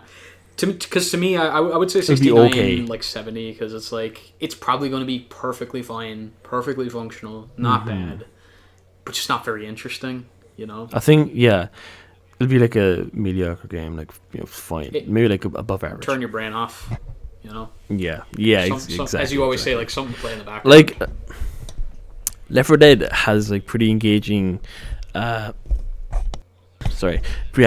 pretty engaging characters. Yeah, I get what you mean. Like, yeah, environmental storytelling is pretty good. Yeah, and like the you know, you can like, if you think about Left 4 Dead, you can always kind of like be like, oh yeah, like the, you know, a lot of the classic kind of characters, like definitely from 2 for me, because that was kind of the Ellis, one I played. Coach, you know, Yeah. Nick, Zoe. Yeah, exactly. You know, Rochelle, you know, Bill, you know, Francis. my man Bill. Spoilers, but I mean, Good. they're such old games. RIP. Yeah, if you're listening and you don't know Bill is dead in Left 4 Dead, sorry. Yeah, sorry, bro. So sad you didn't play the game from like 11 years ago. Yeah, oops. Yeah, but yeah, like the yeah. So yeah, Back 4 Blood looks okay. Not super interesting though. Solar Ash. Oh, from like the Hyperlight Drifter guys game. I think that they're called Heart Machine. Heart Machine. Okay, I never played Hyperlight. I'd meant to, but it's one of those games that fell to the wayside for me. Never got around to it. Maybe I still will at some point. I kind of dipped in and out pretty quick. Good art style though, to be fair. Yeah. I don't have a lot to say about this game, to be fair. There's not much shown. Like, it was just one trailer at like that yeah, PlayStation it's trailer, event. yeah. So 81. 81 to move on. it feels, you know, there's some games that feels weird to critique them because it's like, or to like, you know, do this nothing. for because we've so little to go off of. Art style looks cool. You know, it looks pretty. I'm definitely, you know, and since it's like a 3D game, I might be more interested in playing this one just because I don't know, I like it looks kind of platformery. I kind of like those kinds of games. So, yeah, I'll say like an 83. But again, it feels weird to just be like, yeah, let's go get this number when I know like nothing about it pretty much. But there you go. Yeah, I agree. Next game in July, Little Devil Inside. This game screams charm. Screams charm. It's such a cool art style, cool premise. That trailer was really good in the PS5 showcase. Yeah, it was, to be fair. Really good. That was definitely a highlight. Really good. Yeah, definitely. There is gameplay of the game out there. You can see it. It's just like, it's so charming. I hope it's kind of long, but not to the point where it's like, okay, this is kind of boring now. If it was like 10-15 hours, like, wow, okay. That's perfect good. for like an indie kind of game. Perfect, yeah. I am really intrigued by it, so I'm gonna go 87. Yeah, it looks like it could be one of those, you know, kind of surprise hit indie games. You know, one of those ones that comes out and it's like kind of a bit under the radar, and then it comes out and it's like this really great, like, kind of just this really great game that people weren't expecting. You know, kind of like a Hollow Knight or like a Celeste or something like that. You know, and I agree. Just the trailer was really great, and like there was some nice humor in there too. Like, I think there was it was like I think your man like he's like falling down a hole, and then it cuts to like an old guy, and he's taking a shit. Yeah. It's just it's just some funny cuts and stuff like that. So I assume the game is gonna have some pretty good humor. So I'm pretty excited for it. It looks cool. Yeah, I'll say like I'll probably say like an 80. Yeah, maybe like an 89. You know, it looks really cool, and I think it's one of those ones that could be, again, like people. It might sneak up on people. You know. More than they're expecting. So we'll see, but it looks good. All right, and move on to October. We're gonna skip ahead. Ghostwire Tokyo, little indie game from There's I mean, it's not like I doubt it's like the biggest game in the world. Is it Tango Gameworks, like the yes. Evil Within developers? Is Shinji Mikami directing it? Ghostwire. I'm not. What was her name? That lady. Oh, the lady. that, Yeah, like, the one that people. It's like it's not Nakamura, Ikumi? is it? I don't know. She left now, which is kind of a worrying sign. Because when your like creative director leaves your game, like midway through, it's worrying. Halo Infinite. They look at like Halo, exactly. We'll get around to that one. So I'm more concerned for this game than I am for like Deathloop. I agree. Definitely. So we haven't seen gameplay either, like from like the kind of snippets that are in like the trailer. I'm concerned, but when I see more, hopefully it will like kind of die down my worries about the game. Maybe make your kind of make you more like excited and like hopefully hopeful for the game, when you see more of it, hopefully. But currently, like from what I've seen and what I know about the director leaving, I'm gonna go like 77. No, that's fair. I mean, that's still not bad. And to be fair, neither of the Evil Within games scored insanely well. Like I know 2 did a bit better than the first one, but it's still like low 80s. It's not. I mean, it's still good. I don't want to pretend like that's bad, but it's something where like neither of them were like the like smash hit kind of games. Like they're often looked at as kind of like overlooked or like underrated. I think there's a lot of people that found the first Evil Within disappointing. So I'm kind of curious to see where Ghostwire is going to end up on the spectrum for their games. I think it looks cool, but there's just not enough to go off of to really rate it, because we only really have one trailer. But I don't know, it looks cool. Like I don't know, just like the first person, like it's kind of got like magic and spells and stuff, and it looks pretty fun, I guess. But I'm gonna go similar to you, maybe a little higher, but I'm gonna say like an 81 for Ghostwire Tokyo. Fair enough. Stray, that cat game. Yeah, but there's like nothing to really go off of. That one. It's a cinematic trailer. It's gonna. Yeah. Looks cool. We can guess though. Yeah, I mean the trailer looked niche, but it's just 82. Yeah, it's just like we've no idea. Yeah, it's like Solar Ash. It's just very hard to get any sort of feel for the game because we don't know what the game, the actual gameplay is. But I thought it looked cool. I liked the trailer. It was like, what was it, like a world of robots or something? But there was also like, again, like it's like a cyberpunk world, is this? Yeah, but there's also like a cat there. Which again, it's called Stray. I assume you play. Do you play the game as the cat? Like, I'm gonna assume so. Or like, is it you play as one of the robots, and or like, are you observing the world as a cat? Looking at the world as it is now from the eyes, from its perspective, which that actually does sound pretty interesting. I'm gonna say like an 85. I think it looks very unique. It looks interesting. I'm just curious to see what the actual gameplay will entail. I assume it's going to be very narrative, like story driven, probably minimal dialogue, but probably one of those kind of like maybe walking simulator-y kind of games, but we'll see how maybe out, because you're probably not going to be doing much combat as a fucking cat, like. So we'll see. And that's it for the games that are scheduled in 2021. For the most part. For the most part. The rest of the games that we're talking about are going to be, like, they could be delayed to, like, 2022 or beyond, but hopefully they come out this year. I want to start just to get them out of the way, we'll do the, do our predictions for the Nintendo Direct games, since we already kind of talked about them, but just, throw them out there. Might as well.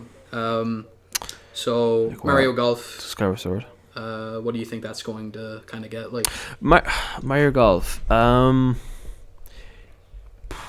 84? Yeah, that's fair. I was going to say probably like a 83. You know, for that one, I think it's gonna do. I think it's gonna do a bit better than Tennis Aces, but I don't think it's gonna be like, you know, Mario sports games. They always do well, but they never do like fucking 90 plus or whatever. But I think it'll be pretty good. I'm gonna give it. I'll stick with 83. I think it looks really fun, really solid. I'm looking forward to it. Probably gonna get it when it comes out. Skyward Sword. Skyward Sword. The thing is, it's still Zelda, and it reviewed really well when it came out, and a lot of people still really like it. I'm sure a lot of critics are probably going to still really like it. Do I think the price is extortionate? Yes. Do I think it's going to review pretty well? Yeah, probably. So I'm going to say like an 85 on Skyward Sword. I'm going to say 85 too. Yeah. I'm going to agree with you, 85. Yeah, it's going to score pretty good. I think it might take a few knocks for price. Exactly. Like a point. Yeah.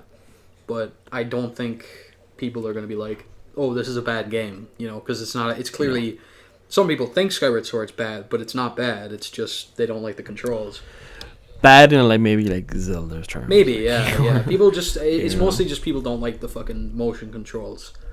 But it's not a bad. It's clearly not like the worst game out there.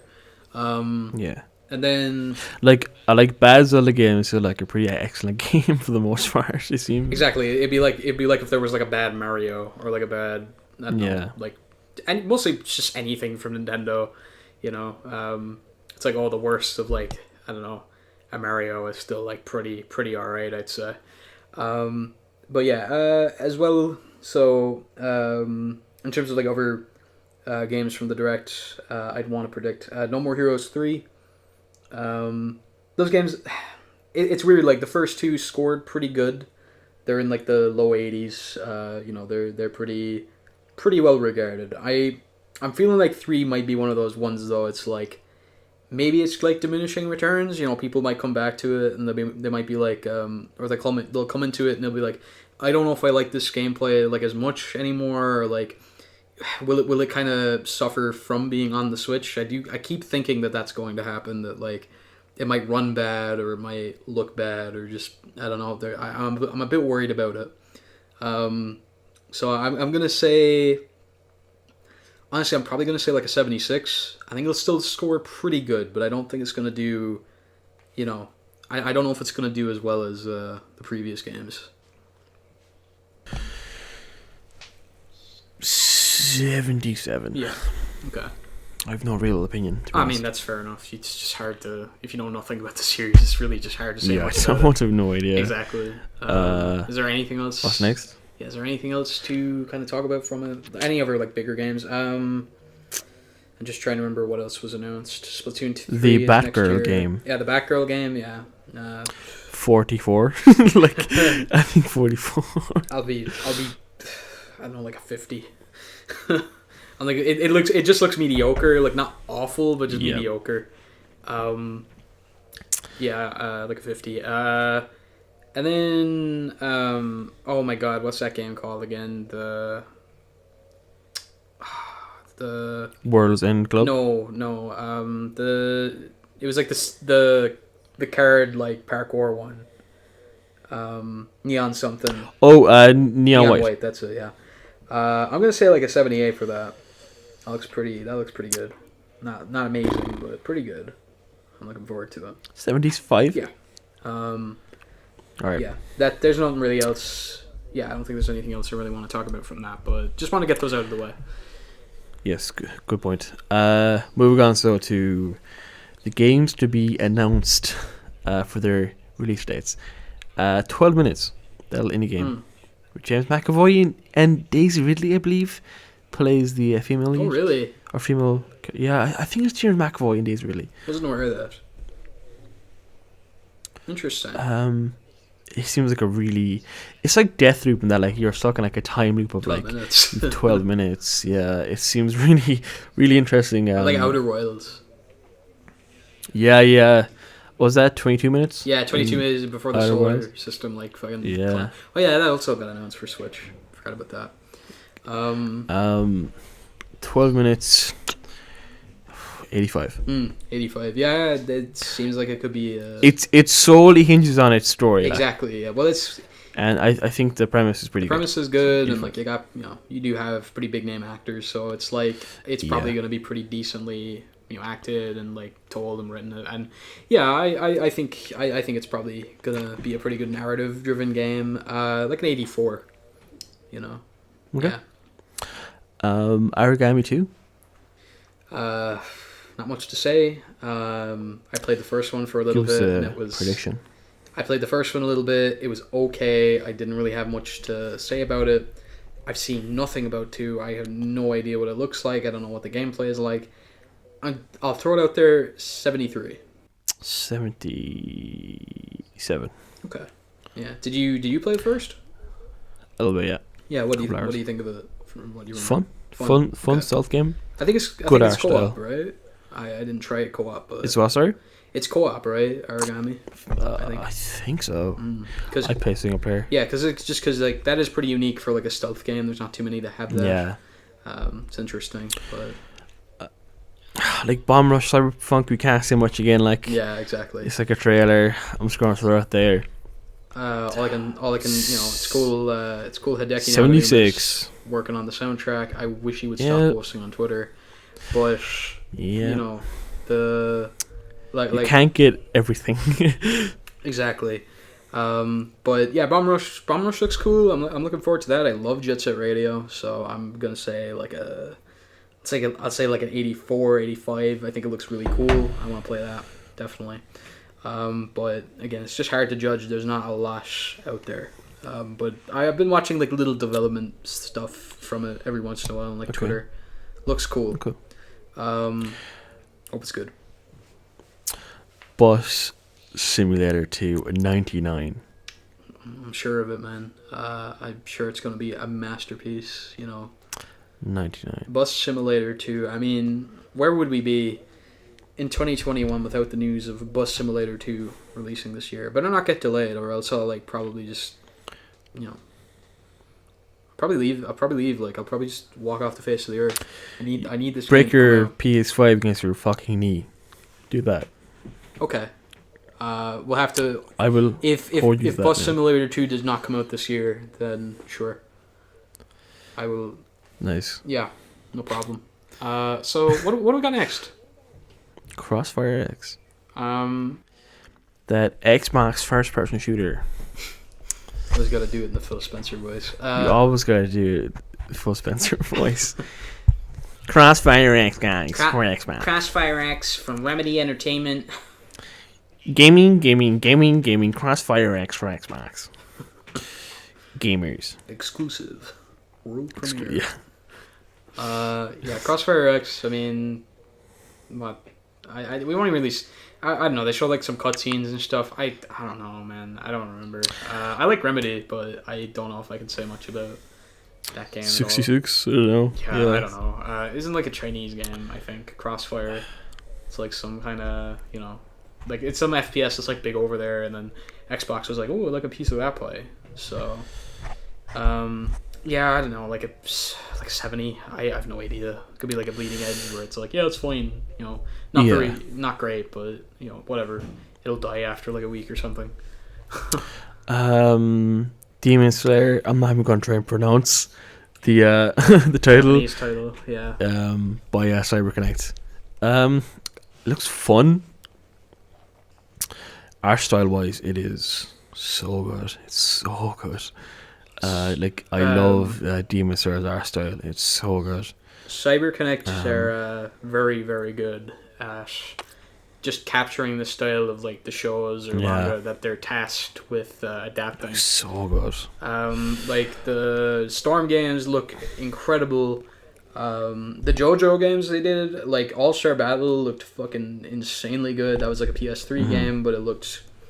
Parts of it looked pretty much ripped straight out of the manga. Like it looked super, super good. And like even Kakarot, which is a game I don't really, Dragon Ball Kakarot, I didn't like that much, but some of the cutscenes looked incredibly good in that game. And even ones that aren't based on anime, like Asura's Wrath, that game looks insane. I love that game. But yeah, the Demon Slayer game looks cool. I definitely want to check it out. Even though I'd never 79. I know nothing about it. I've never read it or watched it or anything. You should watch it. It's really good. Yeah, really good. I've heard good things. But yeah, I'll say Storm games usually get like high 70s, low 80s. So Demon Slayer looks to be of that quality. The ilk, yeah. Yeah. So yeah, I'll say like a 78. It looks good. That Demon Slayer movie like made bank in Japan. Yeah, it did. To be fair, absolute bank. I think it's the highest grossing film in Japan. It was one of the highest grossing movies last year.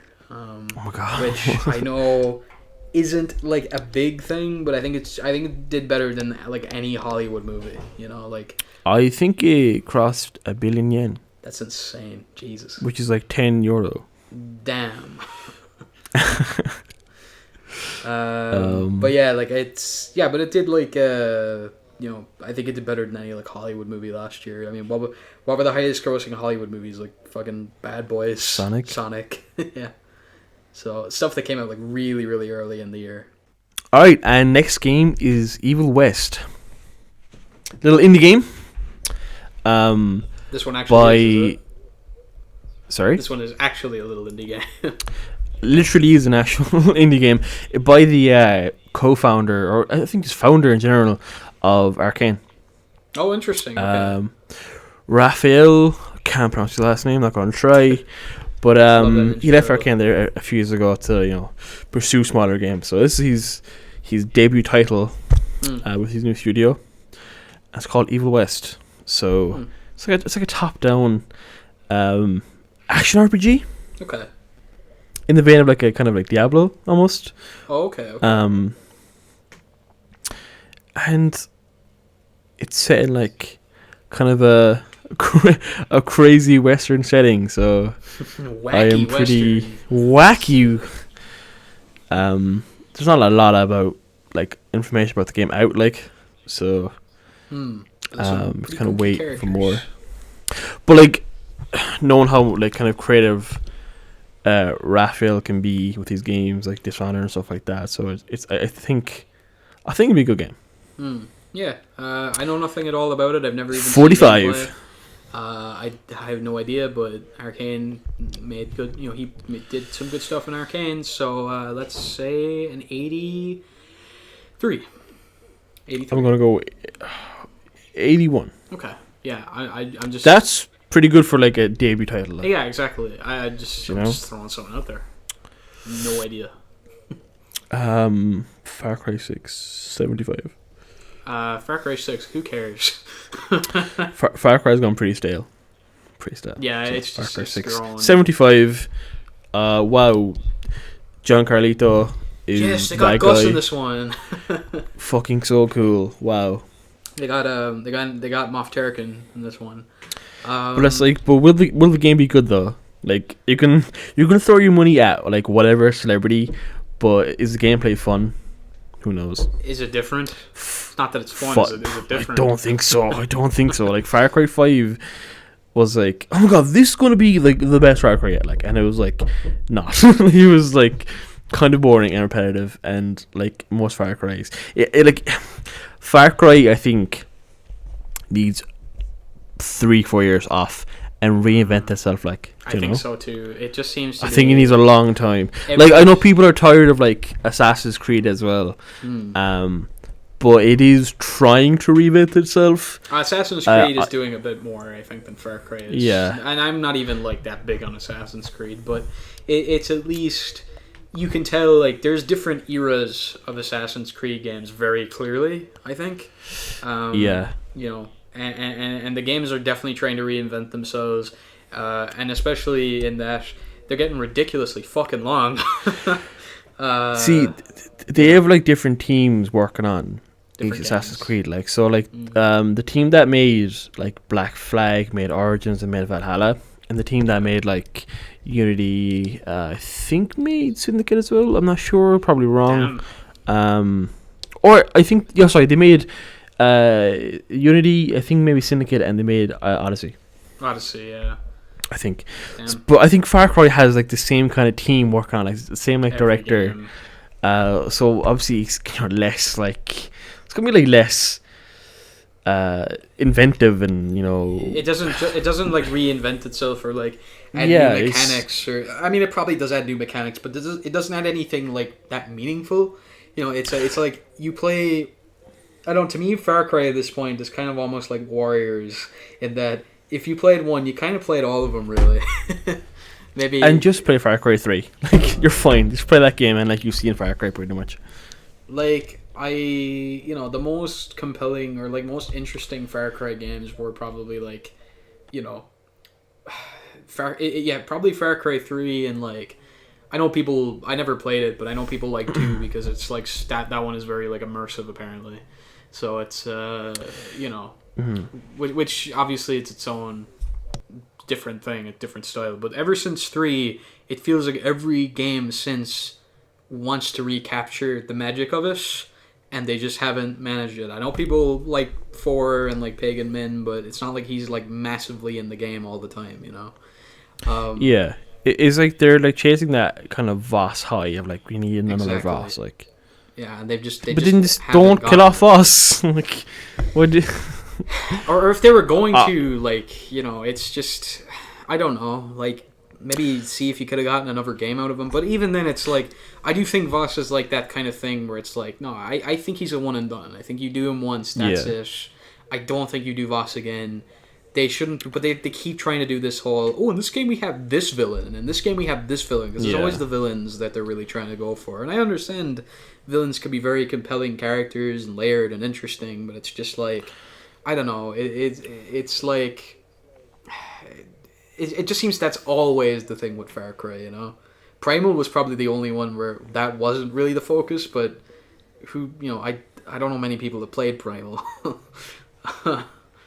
So I didn't. It didn't. It seemed a bit different, but that's only because it was set in like fucking prehistoric BC times. But yeah, if it didn't steal the map from Far Cry 4, maybe more people would have played it. Yeah. So for me, 75. Yeah, I think like a 76. It just doesn't look that interesting. God of War Ragnarok, or God of War 2, we're jumping. I assume that the big one. Yeah, we're jumping ahead a bit. I assume that's like gonna be like a end of year game. It was just next on the list. Yeah, so. no, that's fair. It's probably gonna be an end of year game if anything. Probably, yeah. If it even does come out this year, because there is obviously a chance it could get delayed. This list is not in order, by the way. It's yeah. random thrown together. I think it's gonna get like a fucking 38. Coy Barlog drops Fraud. an absolute stinker and gets a 28 on Metacritic. I'm gonna make a quartering style video. I'd like to see him react to the reviews this time if he gets like a 28. 28. Jeez. Different kinds of tiers this time, I think. It seems like such a specific score. God of War Ragnarok is like a 28. I fucking hated it, but it does get some points for some things. I mean, it's obviously going to do really well, but it's just going to do really well, yeah. Really, really well. Because people love Cory Barlog and they love, the original God of War was like basically like it was such like a beloved game when it released, and it was like pretty much like the golden child of the year. Like even though Red Dead 2 is like that got slightly higher scores, I was like God of War was the one to beat. I think at like. Like Game Awards and things like that. Like it was because of like the whole story of like Corey leaving the studio and coming back and like directing this, and it's kind of personal to him. Exactly, yeah. Whereas Rockstar are like, Rockstar are doing their own thing. Yeah, exactly. It's a bit secretive. It's kind of like Nintendo, Sony, that you never know like a whole lot about what goes down there. Whereas like Sony, Santa Monica are like a much smaller studio, like can have like fucking. Like a quarter of the staff, like in probably half the budget. And we see very clearly what's going on with the development of God of War. Like they're very open. There's no real face to like Rockstar, whereas like there is a face to like Sony Santa Monica, and his name is Cory Barlog. Yeah, exactly. Well, a very prominent because they say for like Twitter or like social media stuff, like you always see Cory Barlog. There are people who are in higher positions than him, like course, but he's more If you think of Sony Santa Monica, you think of he's the director, so he's the one you're going to think of. He basically spearheaded the game. So, good game. Pretty good game. So I didn't play it. I'll probably play it. This one is going to get a 92. Yeah, it's probably not going to do quite as good as the first, Yeah. mostly I because think the magic's kind of worn off. exactly. I think some of it's, I don't feel it's going to be like a special for people. I mean, I can't say like because I didn't play the first, and there is a chance that the sequel could blow off the doors even harder, and people might love it even more. You never know. Like, if it got like a 97, that'd be insane. Or 98. Like, but I think Ragnarok's gonna get like. Yeah, I mean, I know it's not called Ragnarok, but that's what I'm calling it. That's people kind of refer to it as anyway. Yeah, exactly. I'm gonna go kind of conservative on it. I'm gonna say like 90, which is still good. I don't think it's going to put like a Last of Us Part 2 where it's like quite like divisive and controversial. Yep, I think it'll be pretty kind of like general consensus. Like, yeah, it's a pretty good game. Yeah, you start the game and I don't know, you see like, it's like Ragnarok is just some guy with a golf club walking up to Kratos. He like plays like a random character halfway through the game. Yeah, exactly. He's like, what? Called Michael. Michael. He's a farmer. Michael. It's a random. Let's remember Michael's story right now. Yeah. For like 10 hours. I'm Michael. I'm Michael Ragnarok. I'm Michael Ragnarok. Yeah. Prepare to meet your doom, Kratos. There's a lot of snow around here. For Irish.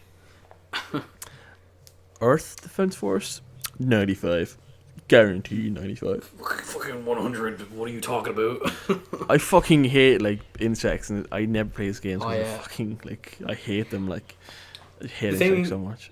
Yeah, I've played some of them and they're fun, but they're really schlocky. Like they are B movies in the form B movies. They're B movies in the form of video games, essentially, because they're just incredibly low budget.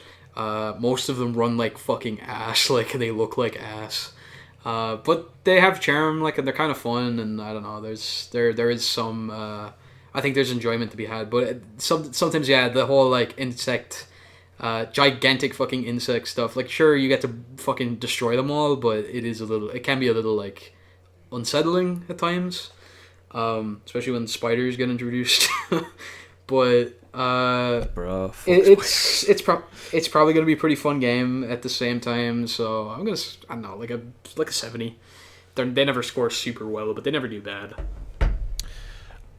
68. Yeah, that's total. I would expect that too. Gran Turismo 7. I'm actually pretty looking forward to it.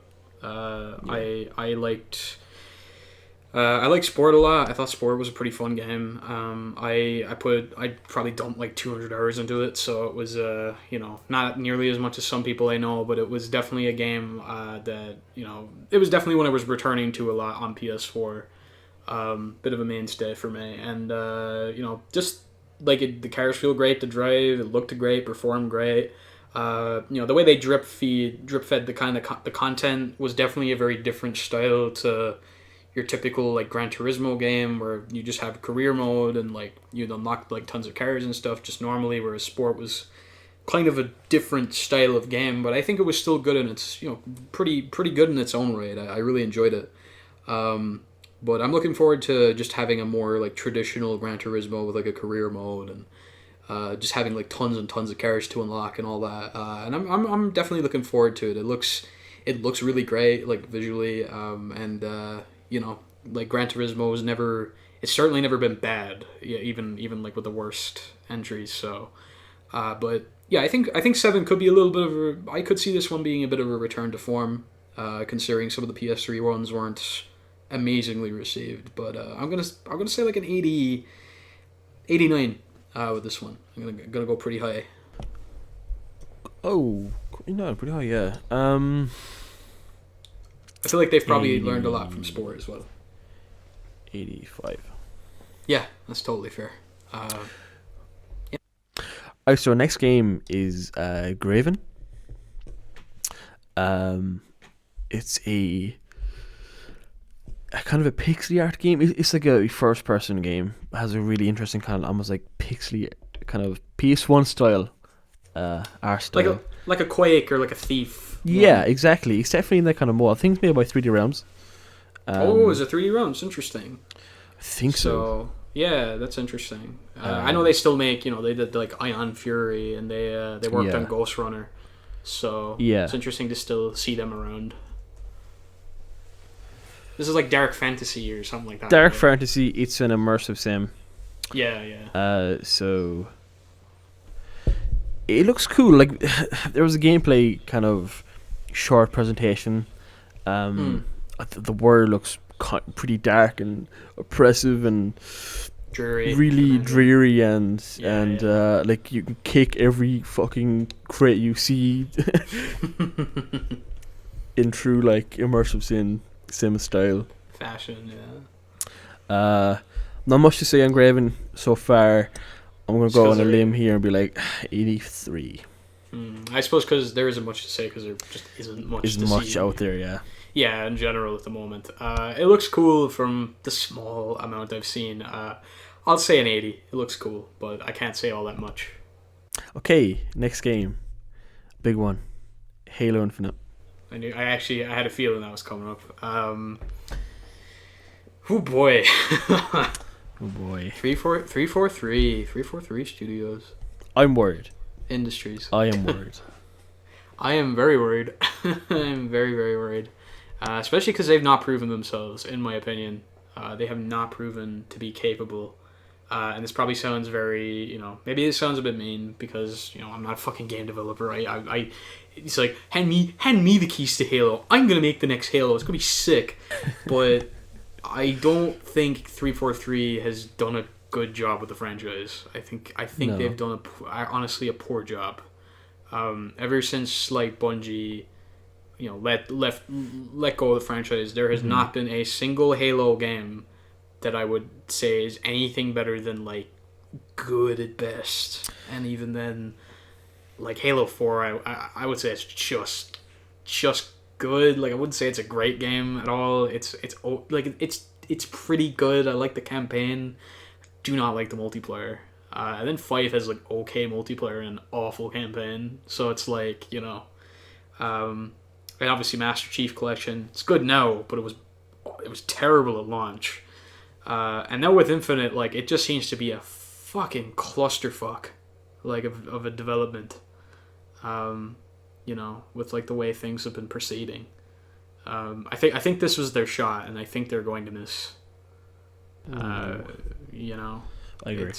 It's disappointing. As someone who's like a big fan of the franchise, as someone who has always held a lot of reverence for Halo as an FPS, like it's one of my favorites. I'm let down with what I've seen from Infinite, and I honestly have very little confidence in it. And I'm gonna go out on a limb and I'm gonna say it's gonna get like a 68. I don't think it looks very good. I'm not far behind your thought process. I'm gonna go like a 71. I think it's going to be one of those big. I think it's going to be one of the first big disappointments of the generation. I think if this fails, we're not going to see Halo for a while. I think it's done. I'm not sure if it's done. No, not completely, but I think. I think 343 are done. I think 343 will be done, and I think Chief will be done for a bit. I like kind of fresh they might reboot it down the road. They'll do the here's the new Halo game, and it's just called Halo. Yeah. I can see that happening. Or like Chief or something like that. Like, exactly, Logan. It's now a third-person action adventure game. To me, this is just like, I don't know. This could be like the Dead Rising 4 of like Halo or something, where it just kind of like kills the franchise. It's sad. It's really sad. I feel.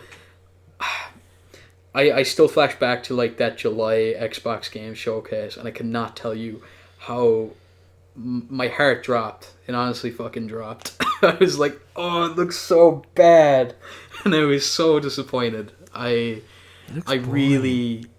looks so boring, and it looks like they really want to go for that, like, remember Halo 1? I remember, like they really want to go for that remember Halo 1 style of game, but just the environment looks bland. It just doesn't seem like they understand what made the franchise good. Like there just doesn't look to be much passion in there, and like I don't know. Like I know they delayed it a whole year. I'm glad they at least delayed it, but like I feel like if it came out in November, it would have honestly been awful. I think it would have been terrible. Changing honestly. of like directors, like is it twice now? Yeah, something like that. It's They've not good. lost a lot of people on it. Never a good sign. Ever. Nah, I feel very I'm just very skeptical. I'm very wary, and I'm just like, I don't think we're ever gonna get a Halo game as good as like Halo 3 or Combat Evolved or anything like that. I don't think we're ever gonna reach those highs again. Damn shame. Unless again like 343 is just being told like, yeah, just no, like you're not in the franchise anymore. You're like Liquidaire now, pretty much. Like yeah, gone. Exactly. If Halo Infinite fails, they're gone. They're done. Because like it's like Xbox's biggest franchise, and like it's not like a matter of like, oh, give us more time, or like we have no experience. This is their third game, fourth kind of game if you include like the Master Chief Collection, like Exactly. Yeah. So there's no more time for excuses. Like they have to deliver. If you don't deliver, they're done. Hell, it's their fifth if you include Halo Anniversary. That was the first one they ever did. And I'd argue it might have been the best, just because it was already a good game, anyways. If this fails, I'd say 343 are done. Halo Infinite. This ain't a Chief, so I'm gonna say. Literally. I'm feeling very. I don't know. I'm feeling very skeptical. I'm feeling very weary and just like I don't feel good about it. I don't think and honestly I just of all the games coming out this year, it's the one I'm most like I don't think this is going to work out. There's too many warning signs. There's too many alarms going off. I just don't think it's going to work out. And Halo's had such bad luck over the last decade.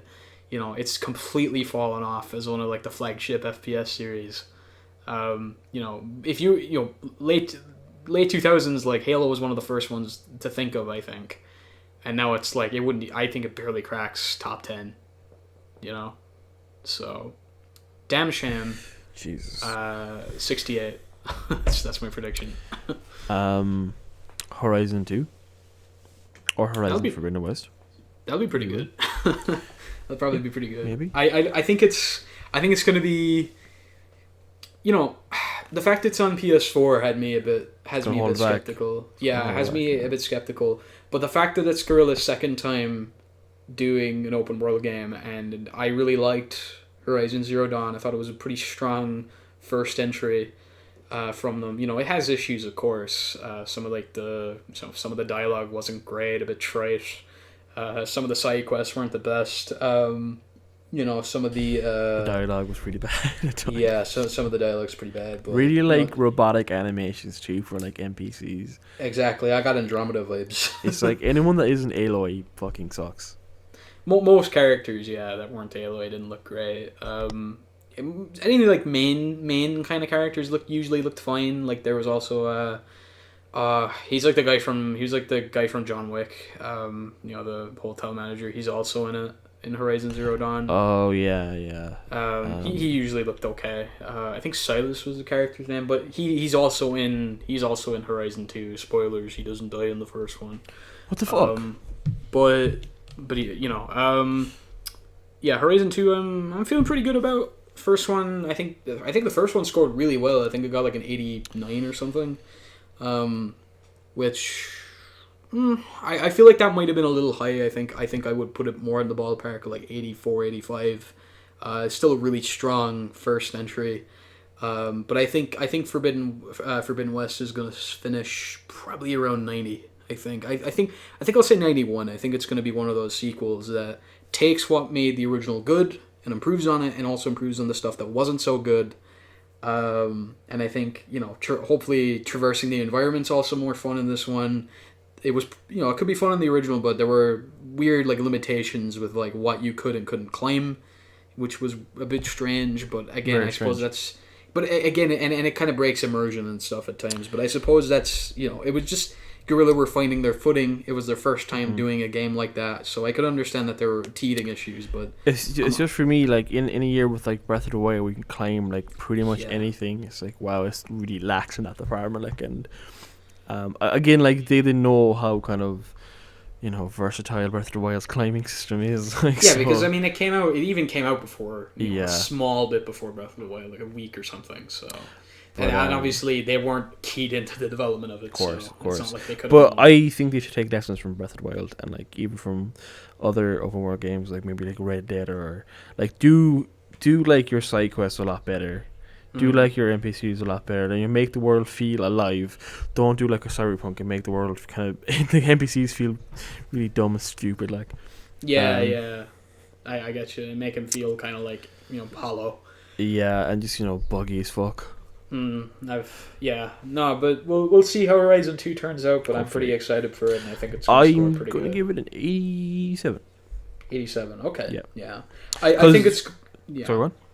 I think it will do better. I have faith in Guerrilla that I think they're going to iterate on what made the first good and do it better. Two looks great, even if all we've seen is like a cinematic trailer. But it was a pretty cool cinematic trailer, so I'm pretty excited. But I want to see gameplay. I want to see gameplay pretty soon. If it's out this year, like Q3, whatever, I really want to see gameplay soon. But 91 for me. Lego Star Wars Skywalker Saga. I don't have a lot to say, to be honest. I'm just gonna say like a 72. Like I have no idea. I think it'll do better than that, because I mean it's a kind of an amalgamation of like the entire series is like in like Lego Lego game form, and Lego games are pretty solid usually, and especially like the Star Wars like complete saga was pretty fun back in the day. I remember enjoying that a lot. Even if they're very simple in nature, and they're obviously not the most like complex or fleshed out games, but they're fun for what they are. And they're good co-op games. I'd actually like if Skywalker Saga had online co-op, that would actually be very nice. Because it'd be fun to blast through it every once in a while, like an episode or something online, in co-op. But I think it's gonna get like an 82 or 83, because it seems like it'll be a pretty good value. You got like 9 episodes in there, so there's probably gonna be a pretty good amount of gameplay. Even if the last episode's not going to end too great, but the game, I assume you'll still have that Lego flair and charm and humor, so yeah, should be pretty fun. I give it like an 83, I'll say. Psychonauts 2. I haven't really played the first one that much. I played it like a small bit, seemed Same. interesting, quirky, but it was like a 3D platformer, and I remember I think the concept of the game is like you like go inside people's brains or something.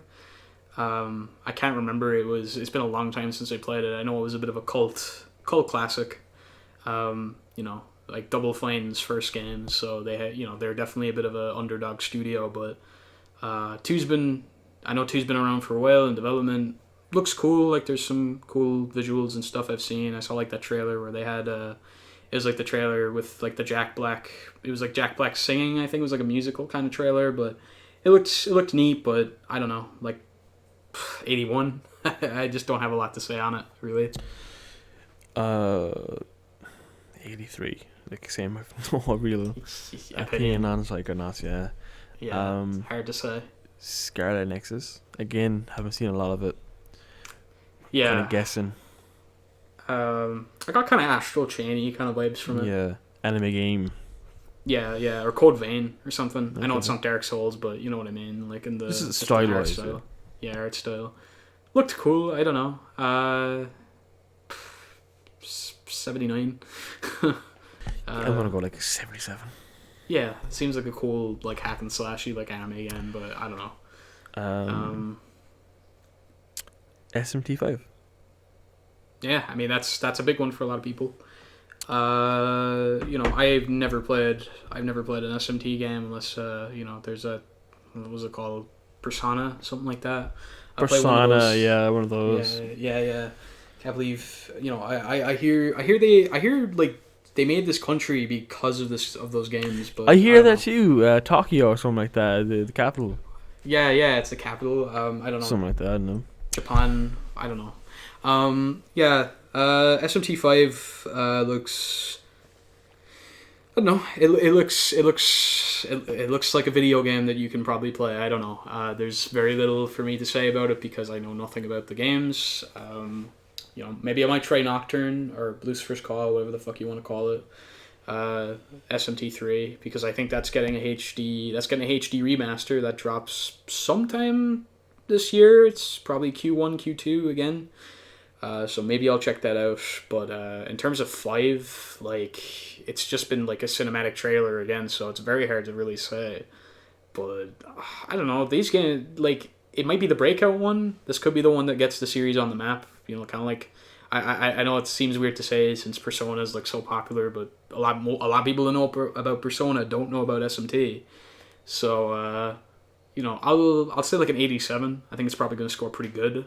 It looks interesting, but just not much to say really. I'm gonna go more of a 90. I think. Damn. Yeah. That's pretty damn high. Pretty well. Yeah. Almost around here. Stalker 2. I don't know. I've never played Stalker. I've played all 3 games, not to completion, but a couple hours of each game. They are very interesting games. A ton of memes about those games. They're very like immersive, right? Very immersive, yeah. I think mods help them a lot. Like, are they also kind of immersive simi kind of games, or? I wouldn't say they're immersive. They're more just like open world survival games. Yeah. Would they be similar to Metro at all? Yes, Metro definitely takes a bit of inspiration from it. Yeah, because I know think so. Stalker came first. Yeah. I'm gonna go like 81. Because it seems like one of those ones that might be like a little Marmite, like a little bit. Not everybody's gonna gel with it, Yeah. but the people that do really do. I think it could be one of those, one of those kinds of games. I would be similar. I'd say I'll go a little higher. I'll say 84. I think. Because a lot of people will probably really, really like it for what it does, but then other people mightn't like it for the same reasons. Total War Warhammer 3. No idea. I haven't played them. I have. More your area. I'm just gonna make it brief and quick. 93. That's a really, really high score. Damn, that's like one of the highest we've mentioned. I fucking love Total War Warhammer 2. It's really good. That's crazy, damn. So much content, even though like the DLC, a lot of them kind of cost a lot, in total, like, but fucking quality game.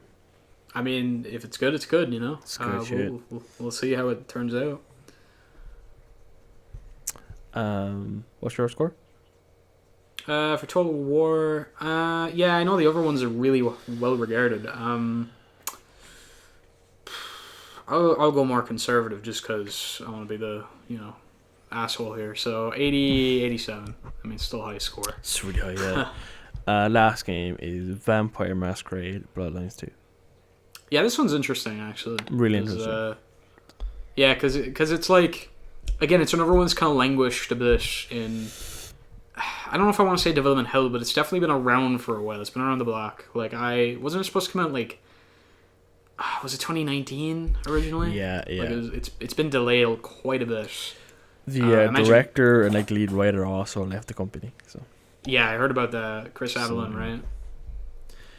I'm not sure it was him. It was a different writer, I think. Oh, was it? I thought he worked on Vampire. Am I thinking of a different game? I think he worked on the first one, maybe. Yeah, but didn't he do writing for 2? I could have done, but I don't think he like left. I don't think he was part of the company. Like, oh no, I think I'm confusing it with Dying Light 2. Okay, fair enough. Yeah, but the like lead writer and the director left, so it's still bad though. Still bad. Yeah. That's yeah. I am looking forward to it though. I am. So. I actually am too. I've not played the original Bloodlines, but 2 looks pretty interesting. I hope it's one you can kind of just jump into. You don't really need to, hopefully I assume there'd be references, but hopefully you wouldn't be too lost if you haven't played the other one. But it looks like a game I actually want to check out. It could be, it looks fun. Like some of the gameplay I've seen looks pretty fun. And I imagine the story will probably be pretty interesting. So Hopefully. I'm gonna say like 79. I think it's gonna be one of those ones that's like a bit unpolished, probably not like the most technically like accomplished game out there, but it's gonna be. Some people are gonna really gel with it, I think. I think it's gonna score like in the low 70s critically, but score in the kind of high 70s, maybe early 80s, audience wise. I'm gonna go like 72. It could be like a Dying Light situation where Like a cult kind of classic game, like the first game was pretty much. I don't know, because I just thought of Dying Light because that didn't score like super well with critics, but people really like it. The first game scored pretty well, didn't it? Like a 75, but not Vampire. ridiculously. Vampire, yeah, the original Vampire, yeah, I think that got something like that. Okay. Like something in the because I brought up like Dying Light. I was saying that scored in like mid 70s, and I'm saying it might be like that similar kind of like situation. Yeah, that audience people might like it a bit more, like fans and stuff. But it looks interesting. I'm gonna say 79. So, and is that pretty much it? That's it. That is our Metacritic scores. Yeah. Yeah, talked about a lot of games, and some of them we probably shouldn't have maybe even talked about because there's like so little to go off of. But we just threw it in there, Exactly. Don't take our opinions as like gospel, fucking gospel, because it's like, yeah. What you said Solar Ash was gonna get an 83. I think it's gonna get an 86. Well, it's like, sorry, bro. We can only go off what's there. There's only so much available. Sorry. Dick Frank, you're the worst fucking YouTuber. I mean, I agree, but you don't have to tell me. You suck at art, Natkiio. I know I do. Thank you for reminding me. Man, I sure love this. It's just last minute is like just take a minute to fucking self depreciate for a bit. I fucking suck. I suck balls. But yeah, so that's our thoughts on just kind of like general Metascore predictions. Maybe you think Balan Wonderworld is going to be the best game of the year. If you think that, don't listen anymore, please. Well, you're entitled to your opinion. And if you enjoy the game, that's fair. I can't say I'd agree, but hope you enjoy it. But yeah, that's pretty much it, and our thoughts on the direct too. And I just want to say, again, we are new to this, so yeah, exactly. Go easy. We're still learning, and we will grow in confidence, I'm sure, and get better over time. So I mean, it's that grind of like doing it over and over again. You'll get better. You'll start to things will start to get our more opinions natural. Will form better, like we'll go more in detail, and articulate our words a lot better. So again, just time. Exactly. I mean, we're only doing this because Natkiio, you basically were like saying to me, we should start like a fucking podcast. And I was like, yeah, maybe we should, because all we do on Discord is talk shit about video games. So why not? Yeah. It's, might as well air it out to people. I think we could make this interesting. If you don't think so, let me know. But, cool that, it's just nice to get this out there, Definitely is. And we hope you all that are watching this far enjoyed it. So we appreciate it. Yeah, very much so. So thanks for watching. See you on the next one. Thank you. Bye-bye. See you.